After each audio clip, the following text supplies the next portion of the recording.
No contract, no compromise. Requires a compatible unlocked phone and QIOP kit. 5G capable device required. Actual availability, coverage, and speed may vary. See latest terms and conditions at straighttalk.com. Hey everybody, it's Boomer Esiason here. When a part of your offense isn't firing on all cylinders, it shows. And sometimes the only solution is to replace that part with something new. It's true on a championship team, and it's also true with cars. That's why I love eBay Motors. They have all the right parts at the right prices. 122 million of them, by the way. And that way you can get the parts that you need to make your car a winner. ebaymotors.com. Let's ride. Why choose proven quality sleep from Sleep Number? Because our Sleep Number 360 smart bed is really smart. It senses your movement and automatically adjusts to help keep you both comfortable. Plus, it's temperature balancing so you stay cool. It's even smart enough to know exactly how long, how well, and when you slept. Our smart sleepers get 28 minutes more restful sleep per night. Sleep Number takes care of the science. All you have to do is sleep. Don't miss our Labor Day weekend special where all smart beds are on sale. Save 50% on the Sleep Number 360 limited edition smart bed plus free delivery when you add a base. Ends Labor Day. To learn more, go to sleepnumber.com. I'm Bob Burke, founder and chairman of Burke America Parts Group, a family of brands that includes RepairClinic.com, an appliance and HVAC parts solution company that's grown into an international brand. Before AmericanEagle.com, we partially launched a new technology platform developed by another firm. American Eagle helped take our technology to a whole new level with digital marketing, software development, and business insights into our key markets, appliances, HVAC, and outdoor power equipment, and did so both on time and on budget. AmericanEagle.com has the resources, experience, and talent needed to produce solutions. Our new technology platform, developed by AmericanEagle.com, has produced tremendous results with higher traffic, conversion, engagement, and online revenue. If you have any home repairs you need to take care of, check us out at RepairClinic.com. If you need a world-class website or technology project, then I would highly recommend AmericanEagle.com. Call AmericanEagle.com at 773-NETWORK. That's AmericanEagle.com, 773-NETWORK. A milder day in Fremont today with highs expected at 82. Weather brought to you by the Odyssey app. Get your favorites on the free Odyssey app. Listen to local and national news stations, plus your music, sports, and podcasts for free wherever you are on the Odyssey app. It's time to wake up with a nice cup of morning roast. Oh, yeah. Featuring Bonte Hill and Joe Shasky. Well, I'm about that action, boss. Take him out! This is the morning roast on 95.7 The Game. Oh, baby. We made it, folks. Payday Friday / Frisco Friday.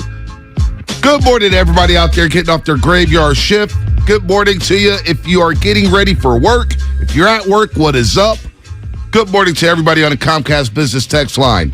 YouTube and Twitch. Don't forget to search us on YouTube and Twitch at 95.7 The Game. Good morning to Craig back on the board, doing a great job this week. Sam Lubman producing as always. He's in a better mood than last night. And, of course, nice guy Stephen Langford in for Joe Shashkin the Butcher. He'll be back Tuesday. But nice guy, we don't skip a beat when you're in that chair, baby.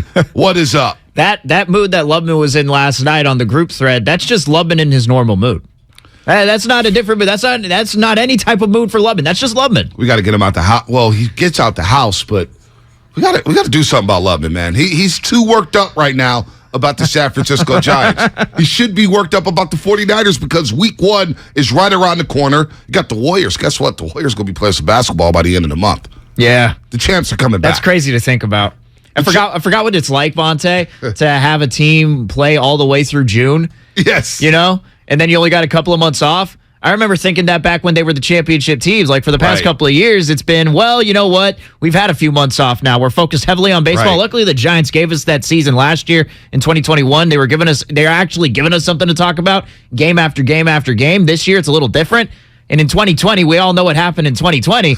So it's like we haven't had this much time off, we haven't had this short of time off in between seasons. I can't wait for basketball. I can't wait for the Warriors to get back on the floor. James Wiseman, Kuminga, Moody, Poole, and of course you got the foundational 6 alongside Poole's part of that foundational 6 with Kevon Looney, Andrew Wiggins, and of course the big 3: Steph Curry, Draymond Green, and Klay Thompson, who doesn't have to rehab, and he looks good in his workouts, baby. He's not even hitting the rim on his shots. It's all net. They're going to be playing in Tokyo, Japan by the end of the month. But let's start this Friday off. I don't want to get it. We start off with Giants. People it starts their day off on the wrong foot. And they didn't play yesterday. We can get into them a little bit later. Kapler, Jimmy G, and all that. Kapler and Farhan Zaidi. We're going to get into Jimmy G, Trey Lance, and the 49ers. And look, it's go time. By the time next week, we are breaking down Chicago Bears football. Who do we need to look out for? What's their strengths? Roquan Smith, where's his head at? Justin Fields. We're breaking down week 1. That's happening on Tuesday. Matter of fact, it's going to happen on Monday with the Red and Gold Roundtable with Damon, Bruce, Kyle Matson, and myself from 6 to 10 a.m., and then we're going to replay it from 4 to 6. The Red and Gold Roundtable, Kyle Matson, Damon, Bruce, and myself on Labor Day. It's a Labor Day special on 95.7 The Game. So if you miss it in the morning, you can listen to it in the afternoon from 4 to 6. Nice. All right. Right on. Look at 6 hours. Look at that. Look at that. Look at that. We're going to be live and local as well. Kruger and Low Neal from 10 to 1. And then, of course, Whitey Gleason and Alan Stiles from 1 to 4. That'll be a fun show there on Monday, Labor Day special. But let's start with the 49ers and what's going on in Santa Clara. Before we play the sound on everything with Jimmy Garoppolo talking to the media for about 4 minutes and 30 seconds. Yeah. Trey Lance, I was very impressed with his podium presence yesterday, especially for a 22-year-old. What are your overall thoughts on what happened yesterday in Santa Clara? And they're both very cordial. like Jimmy did what was expected, although, 4.5 minutes, that's par for the course. Like, in case we forgot, that's what a Jimmy Garoppolo press conference is. Give some answers, make them short, don't say anything too crazy, although he did open up a little bit in the 4.5 minutes, I will say that. And then Trey Lance, on the other hand, Trey Lance has always been this dude. Anytime he's spoken at the podium, he's always been very clear with his answer. He seems like a genuine guy. He's very easy to root for. That's the thing about Trey Lance. That's the thought I have after every press conference that I see with him. It's like, man, this dude, he seems all right. He seems pretty. Yep. He seems pretty even keeled, and reasonable, which is what you're going to need going into this season. So overall, man, it was just. It's relatively easy to root for both of those guys. Yeah, and it feels like now we can move on from all the shock and the surprise of Jimmy Garoppolo being back in red and gold. It was it was sick to see him in a long sleeve 49ers long sleeve there at the podium. It's like, I can't believe this guy is back. Yeah. 6 months after basically said, hey, it's been real. It's been a great ride. See you, Niners. It's wild to see him back. But I want to start off with John Lynch because he was the first to speak yesterday before practice. And he did say there was serious consideration of trading Jimmy Garoppolo in the offseason. It's not like someone emails you, here's our offer. It's discussions. And what I can tell you is, with great confidence, it's like combine time. There were really serious talks with, I say serious, probably 2-3 teams that I felt like, you'd have to ask them, like this was going to happen. And then that's when that news broke, So then things went where they went. And, we talked a lot about the other day as to why we arrived at where we're at, but I'm glad that we've arrived where we're at. Now, a lot of people are not going to believe John Lynch because just last week he said Trey Sermon had been a star in practice. Well, Trey Sermon, who got picked up by the Philadelphia Eagles yesterday, apparently the Eagles were trying to trade for Trey Sermon last week. They waited it out, and they got their guy after the Niners cut him. Maybe there were some teams interested in Jimmy Garoppolo. It's kind of funny to be that open, though, about the teams maybe inquiring. He didn't name teams, but he said there were 3 teams in serious consideration. Let's start there, Langford. Yeah, well, if you go back to the middle of March, Pro Football Talk, Mike Florio, our guy, Mike Florio, he wrote that John Lynch had an offer of 2 second-round picks. That's what was out there, and subsequently, obviously, he would not get traded because in the end, Jimmy would have the offseason shoulder surgery, and then, the rest is history, and now he's here with the 49ers. I do believe that there were some trade offers on the table, but not lately. Not lately. If there were any trade offers on the table that were higher than the 3rd-round pick that they could keep at the end of the year, if they keep Jimmy Garoppolo for the full year, that 3rd-round compensation pick, which is why they had an extra 3rd-rounder to pick up. I believe this one was that pick ended up turning into Ty Davis Price this year. I believe it was him that they turned into. It was one of the 2 third-round picks. But I believe that there was a trade on the table, just not lately. Yeah. Not lately. Nah, not especially after the injury. Yeah. Especially after the injury. But Jimmy Garoppolo, when he walked up to the podium after Trey Lance, and Trey Lance, I think, did a great job at speaking and talking about Jimmy being back or whatnot, not shocked that Jimmy's back. Said that's his boy. They have a great relationship. Yeah. There's going to be no friction in the locker room. And in this locker room, You think about it under Kyle Shanahan and John Lynch, there hasn't been much friction. Right. Despite some long seasons in 2018 and 2020. You think about the last 5 weeks of 2020 when they had to leave the state and go to Glendale, Arizona to practice and play games. He kept that bunch together, and that was a tough deal for that team. And they played hard, man. They upset the Cardinals late in the season. They took the Seahawks to the wire. I thought they played really hard despite all the injuries. But I want to get to Jimmy Garoppolo in the weird situation this offseason. Here's what Jimmy G had to say about that. It was weird. It was different than any situation I've ever been in. I've been in some weird ones too, so that's saying something. But no, it was. I think things worked out for the best. You know, there was a lot of ups and downs, rocky roads here and there, but I think throughout the whole thing, I'm happy with where I'm at. Happy to be with the Niners. I think the Niners are happy to have me back, and I think things are working out pretty well. Yeah, I listened to that, and I'm like, I've been in some weird situations myself. Like, have you, Jimmy?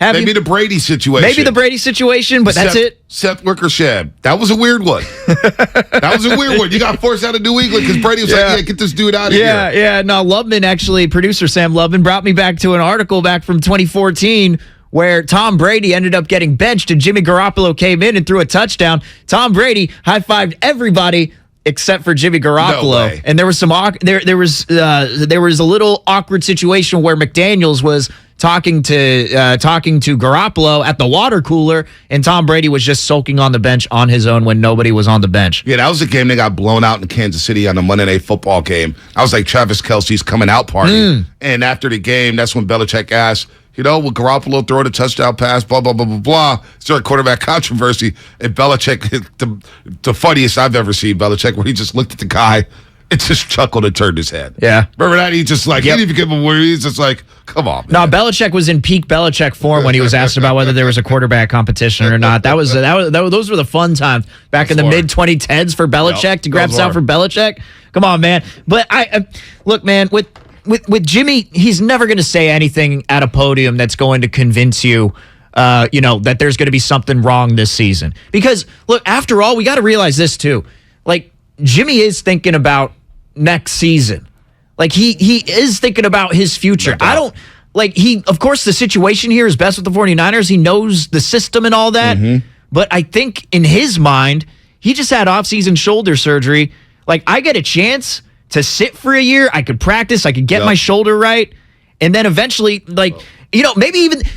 Monte, we've been talking this whole week about how Jimmy's a competitor and, he wants to get in the game and he has those incentives. Maybe there's a part of him who just says, you know what, I could take a year off, essentially, if Trey Lance does well. Maybe he thinks Trey Lance could be a good quarterback. I'm just going to be cordial. I'm not going to cause any commotion. And you know what? Another team is going to look at that. They're going to say, look at that professionalism that Jimmy Garoppolo has shown through the year, even with that situation, because it's very unique. Well, that's exactly what's happening here. That's exactly what's happening here. He's going to guarantee himself at least $13 million a year next year if he's the consummate professional. It's going to be next to Jimmy Garoppolo on the bench with the iPad, looking over plays. He's going to be probably standing right there on the sideline next to Brian Greasy, giving him pointers or whatnot. Jimmy's going to be the consummate professional. He's not going to say a word. He's going to handle himself like a pro, which is very appealing to a lot of these franchises. Like, I wonder if Baker Mayfield flames out in Carolina.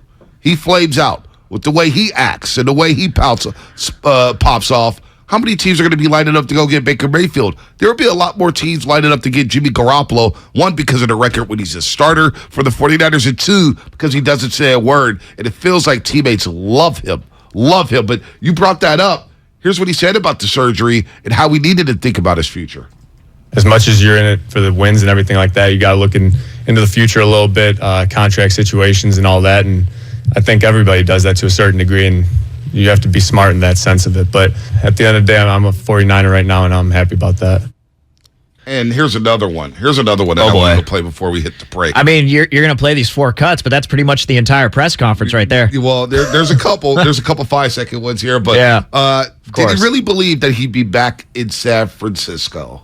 Really wasn't on my mind, to be completely honest. I mean, I was training out here. I had to be here, so I was here for that reason. But I don't know. I was just trying to get my body right, like I was saying, getting the shoulder right. I felt very confident out there, and I knew that I was ready to roll. I just needed to figure out where it was, and things kind of fell into place these last couple of days, really, just right before it all happened. Jimmy might have wanted to stick here with the 49ers, like you said, their shoulder surgery. Sorry to cut you off. No, you're all good. But the shoulder surgery, like, they had that shoulder surgery because they knew that the other options that were out there, he wasn't going to go to a contending team. He was most likely going to go to a team that was still trying to build their roster, and he could possibly use as just like a placeholder type of quarterback. I don't even know how they would have used Jimmy this year. Right. I don't know what other teams were involved too. I'm sure Washington was. Yeah, Washington was, but you heard that little snippet there? Yeah. Where he basically said this thing kind of came together over the last 48 hours. Yes. John Lynch said that they've been in the works for a month. That it's been in the works for a month.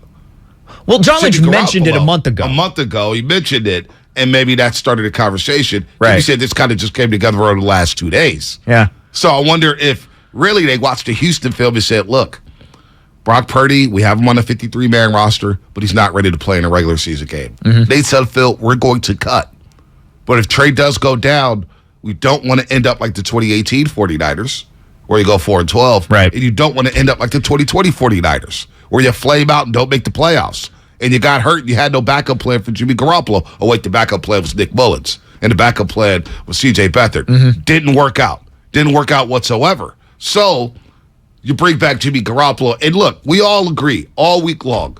I think the laziest narrative of the week. Let me start here. The laziest narrative of the week is this is an indictment on Trey Lance because the 49ers brass do not trust him and they're concerned about his play. I don't believe that anymore. I really don't believe that anymore. It's about what happened in 2018 and what happened in 2020 with this football team. You lose your starting quarterback, you're going to lose your season. And this team is loaded, and they don't want to lose another season. They've missed the playoffs way too many times under Shanahan. They're tired of that. Yeah. 2020, 2018, those are dark years. You don't want to end up like those football teams. So I think it's less and less an indictment on Trey, and more so you don't want to end up like those two rosters in 2018 and 2020. Well, how about we even take it away from the quarterbacks? Maybe it's not even an indictment on Lance, or maybe it's not an indictment on Lance. Maybe it's not even an indictment on Purdy and Sudfeld. Maybe it's an indictment on how they feel the team is looking for this year, and the fact that they think, like, hey, this is a roster that can compete. Yep. Like if Trey Lance goes down, like we've had that conversation before where it's just, well, if you're a football team and your starting quarterback goes down, that's when your team has to wave the white flag. That's essentially when you surrender. All right, season's over. Our starting quarterback is gone. That might be true for a lot of teams that don't have a roster that's built the way that this one is. And I'm going to get a lot of texts. Some of my favorite parts about filling in this week is going back and forth with Dave Johnson on YouTube, who really doesn't like my take that the Niners are going to be. They should be a playoff team regardless of what that offensive line looks like. Dave Johnson really does not like that take. I kind of don't like it either. I know you don't. don't. I know you don't. I love my big uglies up front. They don't get a lot of respect. And the interior line, you think about what's going on with guard, center, guard. The Bears' strength is up the middle. Well, believe me, it's not that I don't know. It's not that I don't understand the strength of an offensive line and how important an offensive line is to a team. I just think the Niners roster is that good, and maybe that's what John Lynch and Kyle Shanahan are saying. Now that they have Jimmy G as the backup. Here's the thing: that offensive line don't play well. You got to scrap half the plays in the playbook. You know what I'm saying? You got to roll out Trey every single play. Yeah. Every single play. So, look, we'll get to the offensive line. They're going to have a microscope on them. For sure. Week 1 against the Chicago Bears. But Jimmy also said this. That he had to be there.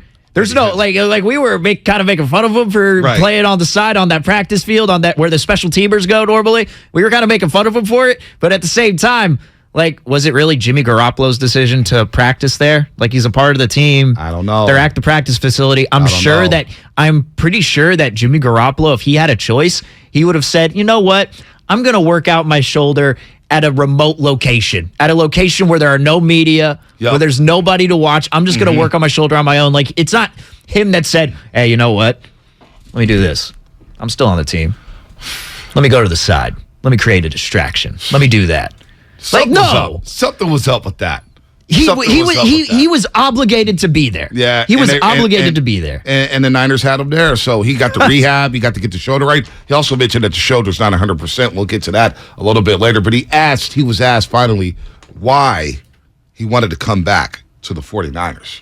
A lot of things, actually. I think just the opportunity to be with the same team that I'm familiar with, offense I'm familiar with, coaches, players, all that stuff really played a big role in it. Seeing the other opportunities that were out there and just, you weigh in the pros and cons of everything. Trust me, there was a lot of back and forth going on just with other teams and what I wanted my future to look like. And so this is what I wanted. I'm happy the way it worked out. And it's just the familiarity, I think, was a big part of it. And then asked whether or not he thought about asking the Niners to release him. That just wasn't the way I wanted to go. There was a thought of that at one point. Trust me, there was. But that came and went, and I don't know. Things just kind of kept falling into place. And I'm one of those people that, I don't want to really ruffle the feathers too much here and there, and kind of want to just go with the flow. And that's kind of the way the training camp was going, and I was happy with it. And like I said, things worked out, and I'm happy now.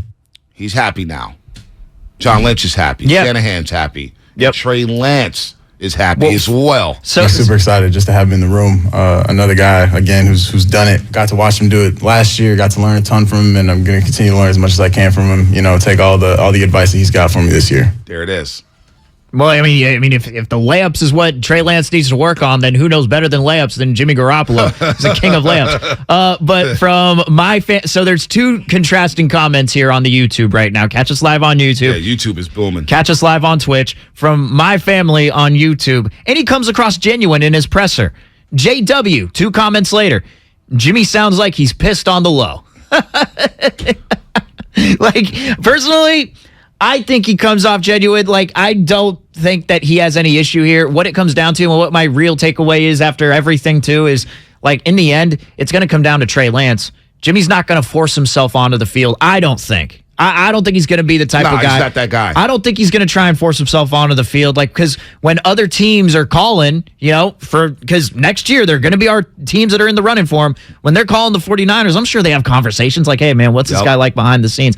Oh, well, he didn't really handle Trey Lance coming in as starting quarterback too well, and he tried to force himself onto the field. Well, then that wouldn't look too good for future teams. Or it might. I don't know, depending on how those other teams operate. Maybe they do want him to be more aggressive. I don't know how these other teams think. No doubt about that. And then he asked, how does he feel to be the backup quarterback of the 49ers? If that's going to take a blow to your ego, you got to check your ego a little bit. But no, I think you got to know who you are in this league, who you are as a player, who you are as a person, and I think that's going to carry you a long way. So that's why I'm really not too concerned about that. He's got no ego, man. He said all the right things. Jimmy has said all the right things, and now we probably won't hear from him unless he starts a football game. So look, man, there's a show called Blue Mountain State. All right, this was originally when Spike TV was on. This was Spike TV. Is it gone? Spike TV's gone? I think Spike TV's gone. I don't think Spike TV's around anymore. Spike TV is underrated. Spike TV, MXC, shout out. But Blue Mountain State was a show about a college football team. Now, it was a very hyperbolic version of a college football team, but the main character was focused on a guy whose whole life is centered around being a backup quarterback in college. Because you don't have to play. You get all the perks of being a regular quarterback, all those college perks that you think about. I'm not going to have to list them off on here. But his whole idea was being a backup quarterback is awesome. Right. Maybe that's how Jimmy Garoppolo is viewing it. Hey, I'm making $6.5 million this year. And maybe he looks at it from the perspective of a normal human. Not a lot of people are going to make $6 million in a single year. Single. In the Bay Area. Living in the Bay. Yes. I mean. In a place with great weather. Great weather. Great fan base. Great food. Life ain't bad for Jimmy Garoppolo. It's okay to be a backup quarterback sometimes. Maybe Jimmy has that mindset. Life ain't bad for Jimmy Garoppolo. Main character, Dylan Moran. Actually pretty good when he got it. No doubt. Now I want to get into Trey Lance because I thought Trey Lance was very, very impressive yesterday. And I think we could all move on from the controversy. That's not going to be happening in the 2022 season. Trey Lance on the other side. That'll be brought to you by Cars for Kids. Mr. Crick with BetQL. Successfully betting the NFL is a lot about trying to find teams to fade. And no one is better to bet against than the Jacksonville Jaguars. The Jags are 2-14 against the spread at home over the last 2 years, and they open up as 3-point dogs to Washington in Jacksonville in Week 1. You know what that means? Bet the Commanders to cover the 3 points and thank me later. I'm Trista Crick, helping you beat the books. Staples has everything for school at great prices. So this year you won't go back to school. You'll be ready to move forward and master 5th grade math. I can't do this. It's impossible. Not you, Dad, your daughter. Staples will help her move forward. Right. Right now, Staples comp books and number 2 pencils are just 50 cents each. Plus, 2 pocket paper folders are only 25 cents each. Everything on your list at amazing prices. Staples, we're not going back. We're going forward to school. Ends 9/3. In-store only. Limit Don't waste your time trying to sell your old car. Donate it to Cars for Kids. It's the easiest and fastest way to donate your car and get a tax deduction. Donate online at carsforkids.org. That's cars with a K. 1-877 Cars for Kids. Donate your car today. Elise and Carl's Bakery needed a small business loan fast, but instead of going to On Deck, Carl called Lone Falcon! Really? Carl? There's a better way to get a fast small business loan. Go to OnDeck.com. And if approved, get your loan as soon as the same day. Your loan is on deck.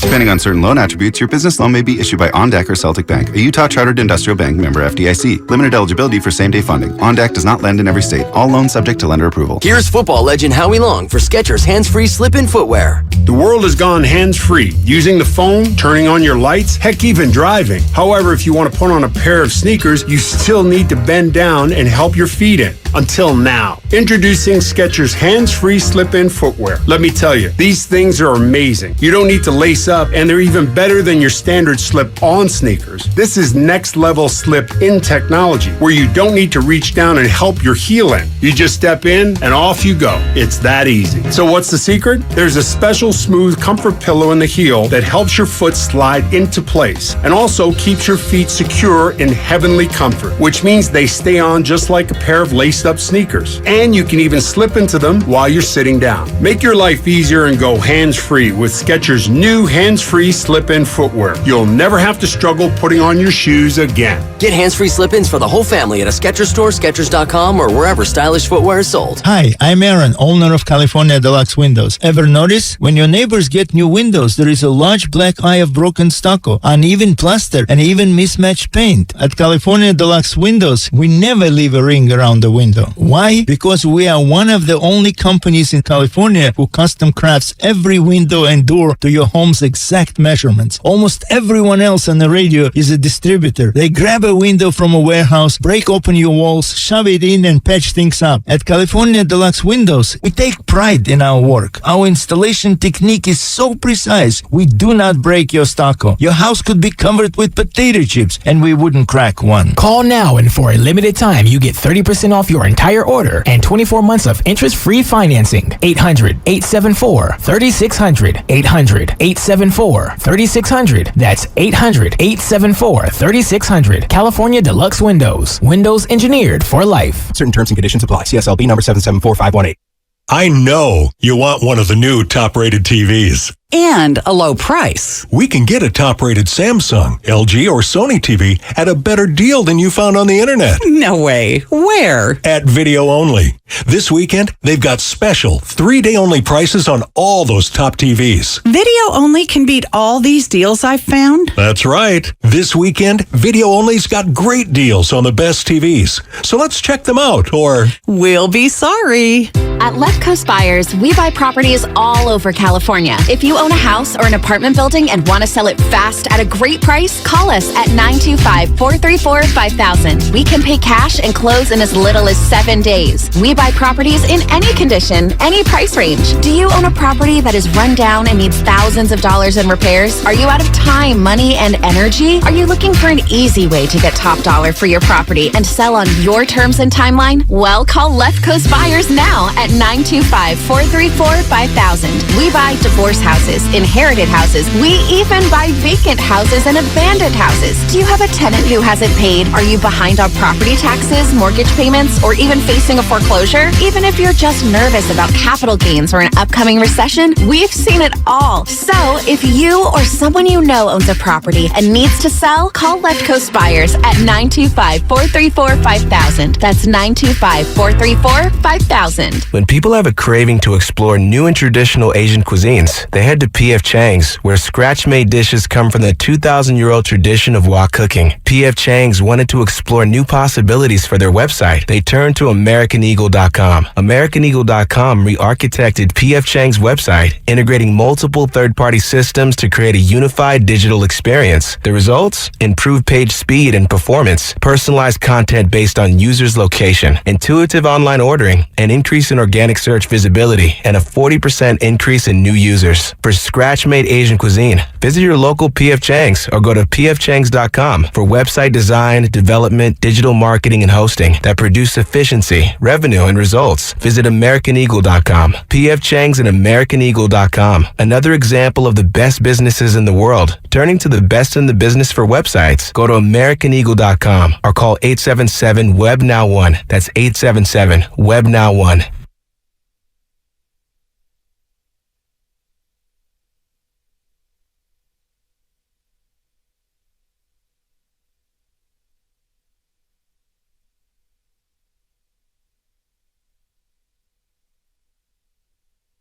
Now, back to the morning roast with Bonte and Shasky. It's Blue Mountain State.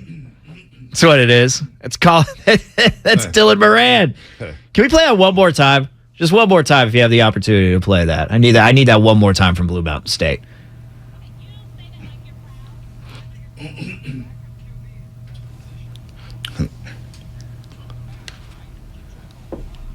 That's it. Like, see what I'm saying? Reminds me of the backup quarterback on the program. Remember James Cobb was the head coach? Yes. What was the backup quarterback? His last name, I think, was Thompson. I can't remember. Was it Thompson or something like that? And he was dating James Cobb, daughter. And he was such a bum. And then James Cobb flipped over the spread. Remember, the Gatorade, everything. He told his ass, clean it up. Yes. Yes. Sometimes the backup quarterback job can stop. Remember, the starter was Kane because Kane is able was his Heisman. Kane. And James Cowell was the coach. I forget his name. You had Omar Epps. James Washington was his name as the running back. That was pretty funny. That was pretty good. Halle Berry, man. The tutor. Sam Winters. Wow. James Conn. But yeah, that's what I'm saying. Like, we're talking about Jimmy as a backup, and, oh, man, he's going to be so frustrated when he's on the bench. He's going to be seething. He's going to be hoping Trey Lance fails. No, I think you've seen from the press conference yesterday, he's going to remain professional, and he's thinking about the future. Like, from the sounds of that, honestly, Bonte, I don't even think that I don't even think I saw in the press conference because I was reading the transcript as well. I heard it, so I tried to look over it. You try to study this stuff and get ready. Yeah. Like, I don't think I saw once, I'm just ready to help this team get to the Super Bowl. I didn't hear that. I heard, well, my future kind of depends on this, so I gotta stay cool here. That's a good observation because Jimmy, when Lynch and Shanahan talk, and then Jimmy talks, he has his own deal. He has his own deal on how he handles it. Yeah. And it's maybe the New England way or whatnot, but it is a bit strange. Here's what Trey said, though. Trey Lance, I want to get into him as this segment is presented by Golden State Lumber. Lumber and building materials for professional builders and contractors throughout Northern California. Visit GoldenStateLumber.com. Jeff Howe from The Athletic will join us at 9:50 to talk a little Trey, to talk a little Jimmy. 6:50. He's covered the Patriots. What did I say? You said 9:50. Oh, 6:50. Excuse me. You're about ready for 9:50 on your Friday, huh? 9:50 is going to be nap time today, baby. But 6:50. Your boy woke up at like 3 o'clock. He couldn't go back to sleep. And yes, the program, they did have Florida State colors. I think they were talking about Florida State. No wonder you love that movie so much. Dude, that movie's sick. Even the TV version was dope. Placing the table. Oh, Alvin Mack talking that. Oh, that's all right. Saddest moment in football movie history. Alvin Mack getting his leg destroyed and ruining his opportunity to go to the NFL. That was all bad. Really? You never watched the program? I've watched the program, but I don't know if it's the saddest scene. It's very sad. It's very sad. But nothing is going to get me more than Remember the Titans. Nothing is going to get me more when real life. When old Gary got in that crash, man. Yeah, that was sad. That was sad. That was real sad. That was sad. Come on, man. Left side. Strong side. That was sad. Alvin Mack was such a monster. Yeah. Oh, my God. Yeah. And he was talking that talk. Yeah. And he was talking that talk. The dude had the visor on from Iowa, came in on the pull block. Woo. You know which one I've only seen once is Any Given Sunday. I need to see that more because we got a text on the YouTube chat. Willie Beeman obviously was a backup, like no doubt. And I need to watch that more though. I've seen it once. I saw it once on a plane. It's like 3 hours long. Yeah, very long. Oliver Stone, shout out. It got released. What year? 2000? The year 2000? Ooh, I gotta look at that. Any Given Sunday. Let me tell you, when it was out in the theaters, at the old Kabuki Theater, it's still around, but 1999. 1999. Me and my buddies, Big Dog City, rest in peace, Cleo Canton, he was with us. Nance P.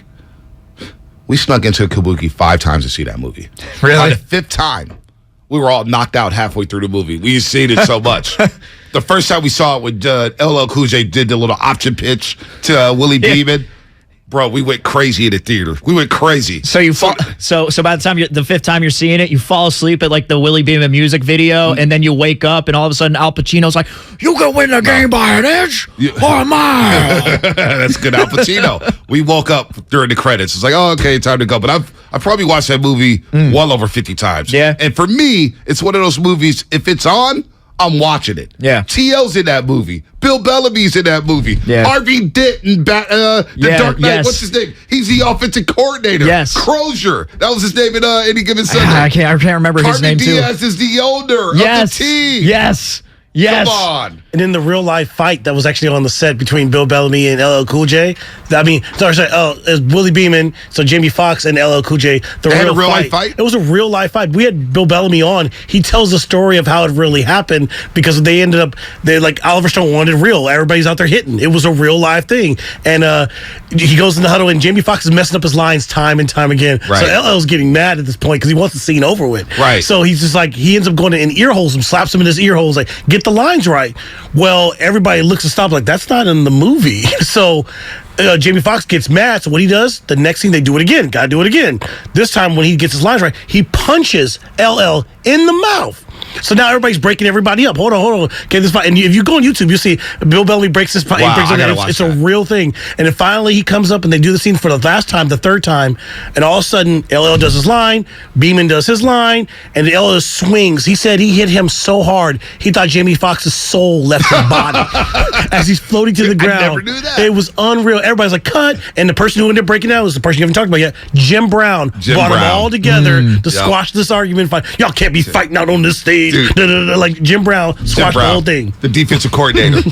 You got to fix the defense, whatever he said on the whiteboard. And of course, as the 510 says on the Comcast Business Text line, the great, the one and only, the Hall of Famer, one of the most feared pass rushers of all time, Lawrence Taylor. Yeah. And let me tell you, Lawrence Taylor was not acting. Lawrence Taylor was just being LT. Right. Yeah.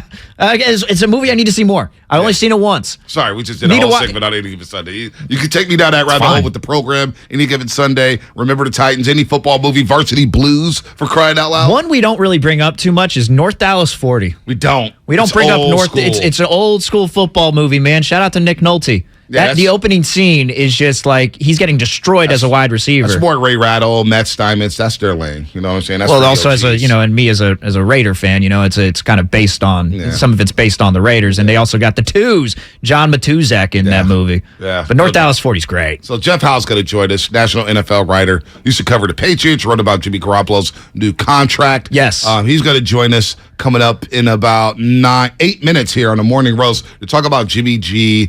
The weirdness with Trey Lance. I don't think it's weird anymore. I thought Trey Lance handled himself well. He talked about it. This is the last cut I wanted to play before we go to break. Okay. This is what Trey Lance said about the media. For me, I'm worried about what the guys in the locker room think, what I think, what the coaches think, what the guys in this organization think. Outside of that, I know, there's Jimmy, there's Trey, there's all that, but this is going to be a collaborative group, and I know Jimmy's going to have my back through it all. Most important thing, I only care what people in this locker room think.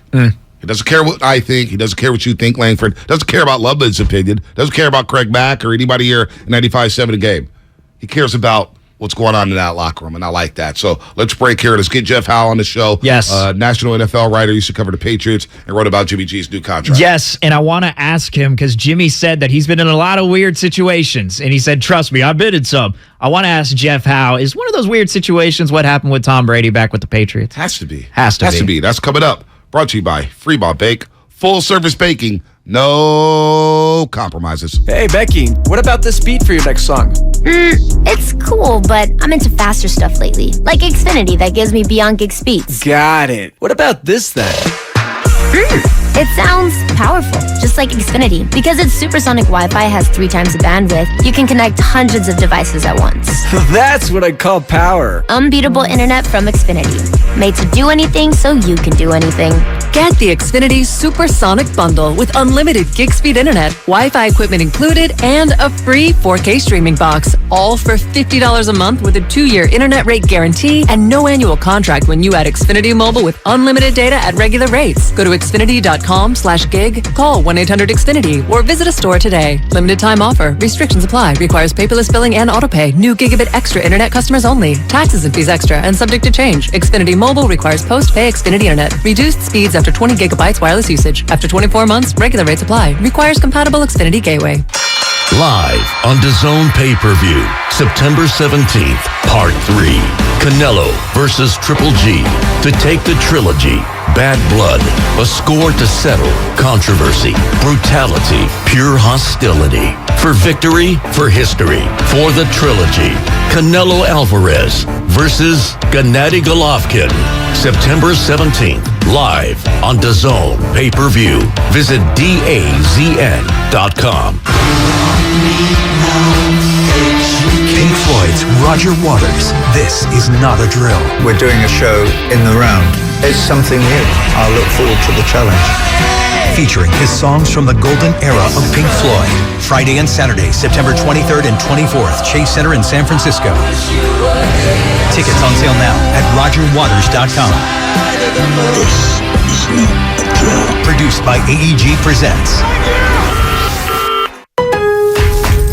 Count on Lowe's for Labor Day savings. Get a Maytag top-load washer for just $568 and a top-load dryer only $548. That's a savings of $462 for the pair. Plus, get free delivery and special financing. Also, buy one, get one 50% off select HGTV Home by Sherwin-Williams Paint and Cabot Exterior Stains via rebate. Shop Labor Day savings now at Lowe's. See store at Lowe's.com for details and restrictions. Gas dryers available at additional cost. Exclusions apply while supplies last. Valid through 9/7. Okay, you know those amazing spots only the true San Francisco locals are in on? Like Square Panda. That place with the square pizzas? Or Mama Hoo Hoo? The spot for sweet and sour chicken that's anything but so-so. Order up! You know, with the Granch dressing. And all the other spots the real SF locals know without us even saying them. Yeah, they're on DoorDash. San Francisco gets it. DoorDash has it. Gorgeous gaming, stunning streams, unbelievable bandwidth. It's another Lifestyles of Gagillionaires. Meet the AT&T Fiber customers winning at life with hyper gig speeds. Meet Gagillionaire Terry. While his love of streaming horror movies has him constantly on the edge of his seat, his internet bill won't give him a scare. Oh, don't go in there. I'm telling you. Because since Terry upgraded to AT&T Fiber with hyper gig speeds, he doesn't worry about data caps or equipment fees. Come on, man. The door's open for a reason. And best yet, he also doesn't stress about a price increase at 12 months, because with the amazing Gagillionaire lifestyle comes an exquisite sense of tranquility. Most of the time. Live like a Gagillionaire. Get straightforward pricing with AT&T Fiber. Internet that upgrades everything. No data caps, no equipment fees, and no price increase at 12 months. Limited availability in select areas. Visit att.com/hypergig for details. TracFone wants to know, are you an influencer? A big live streamer? No? Then guess what? You don't need an endless data plan. Get just the right amount of data with TracFone's $40 unlimited talk and text smartphone plan. Now with 8 gigs of high-speed data and unlimited carryover on America's largest, most dependable network, now with 5G. Get the data you need at the price you want. TracFone Wireless. Now you're in control. Available at major retailers. 5G compatible device required. Actual availability, coverage, and speed may vary. See terms and conditions at TracFone.com. Staples has everything for school at great prices. So this year you won't go back to school. You'll be ready to move forward and master 5th grade math. I can't do this. It's impossible. Not you, Dad. Your daughter. Staples will help her move forward. Right. Right now, Staples one-subject notebooks are just 35 cents each. Plus, during the backpack clearance event, you'll save up to 50% on select backpacks, lunch bags, and water bottles. Staples, this year we're not going back. We're going forward to school. In-store only, ends 9/3, limit 30 on notebooks. Starting Stronger starts at AutoZone, where they've got battery solutions in the form of free battery testing, free battery charging, and replacement batteries that fit your needs. That's what makes them America's #1 battery destination. Get in the zone. AutoZone. Breaking news on 95.7 The Game is brought to you by Beat the Street. For tips to win a $5.6 million prize. Listen wherever you get your podcasts.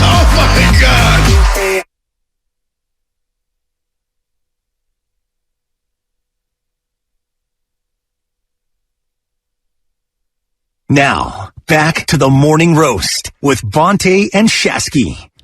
You know, Pilo's performing at Thrive City tonight, 7 p.m. His album just dropped, Stunner. I was listening to it on the way in. He's got some bangers on there. Some absolute bangers.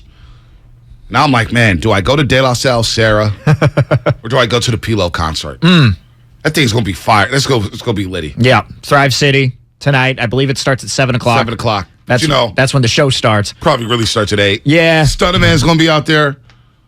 Gun and Goes Global. It's going to be a who's who. This new dude, La Russell's going to be out there. Oh, my gosh. I'd never heard of La Russell until... Are you going? I think I'm going, yeah. I might go out there tonight. Damn. Yeah. See what's up. Damn, Langford.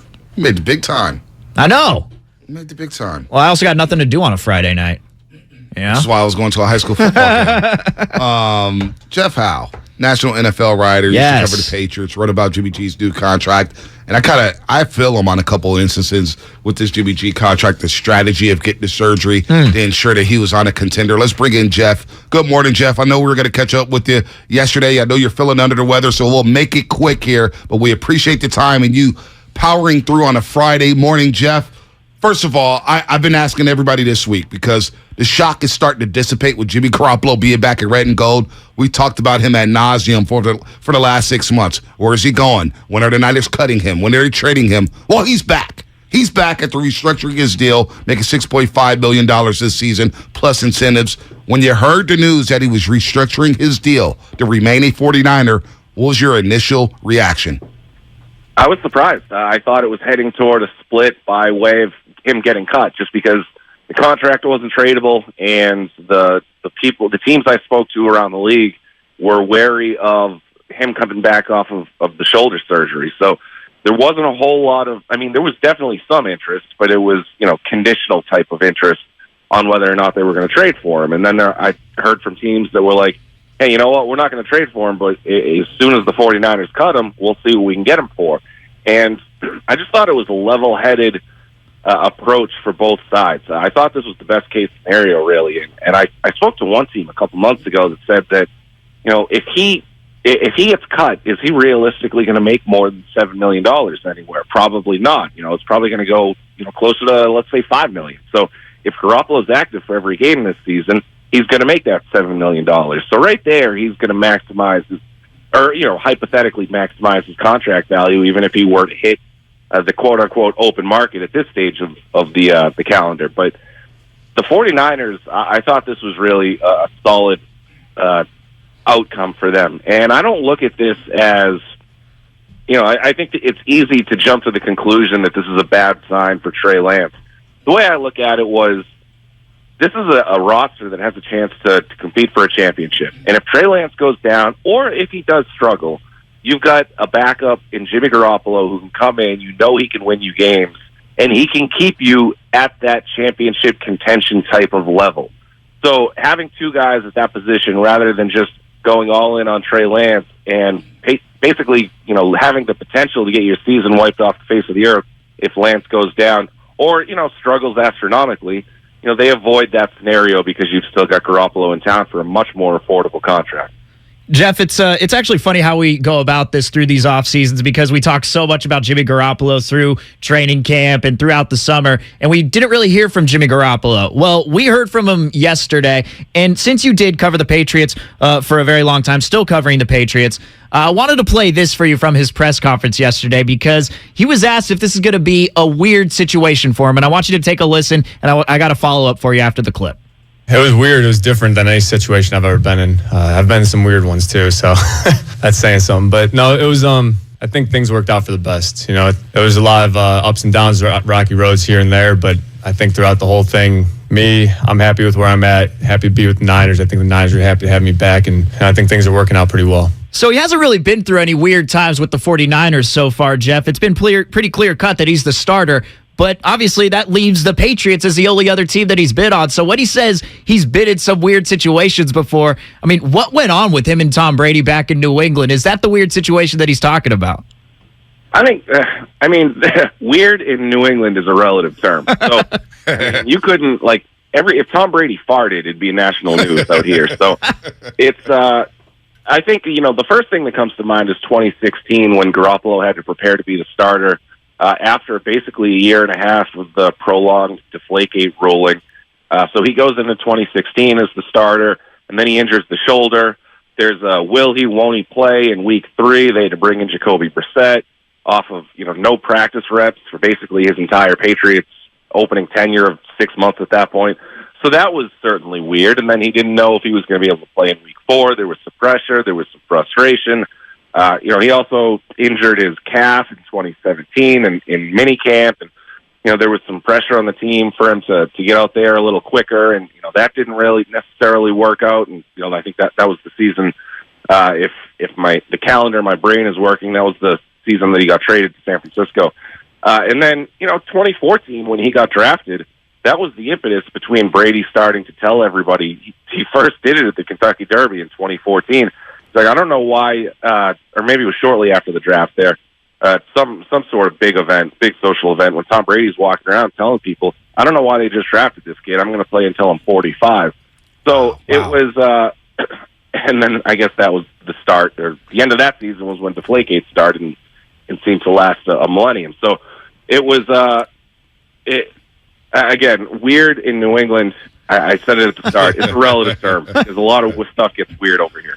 Jeff Howe, national NFL writer, used to cover the Patriots and wrote about Jimmy G's new contract. Jeff, thanks for coming on the Morning Roast. But real quick, before we let you go, was Brady talking about Jimmy G on the shop now that you opened that up about the Kentucky Derby? Because remember that clip went viral last year where he's like, you're going to really pick that MFer over me? Was he really talking about Jimmy Garoppolo? I don't think it was him. I think I'm not going to say any names because I don't want to get myself in trouble. Right. There was some when some of this stuff recently came out about the league discipline against the Dolphins for tampering with Brady. There was some pretty good detective work out here in the Boston media trying to figure out who it was, and I think I remember who they figured out that it was. I'm sure you guys can find it online. I'm not going to say the name in case I screw it up. Right. So, but I don't think it was Jimmy. We've got our crack staff on that right now, and that's good to clear that up. What did you make of Trey Lance? I don't know if you caught Trey Lance yesterday at the podium. I'm super impressed with him. He's 22 years old, but his mentals is right. He's been prepped for this job. I was very impressed with him, and I'm with you. I think the lazy narrative here is that it's an indictment on Trey Lance. I'm with you where it's an indictment on the backup quarterback situation, and you don't want to lose a season like 2018 and 2020 when Jimmy Garoppolo got hurt in week 3 against the Kansas City Chiefs. What are your impressions on Trey Lance so far, and what you think of him in the preseason? Well, and I think I've said this on your station before.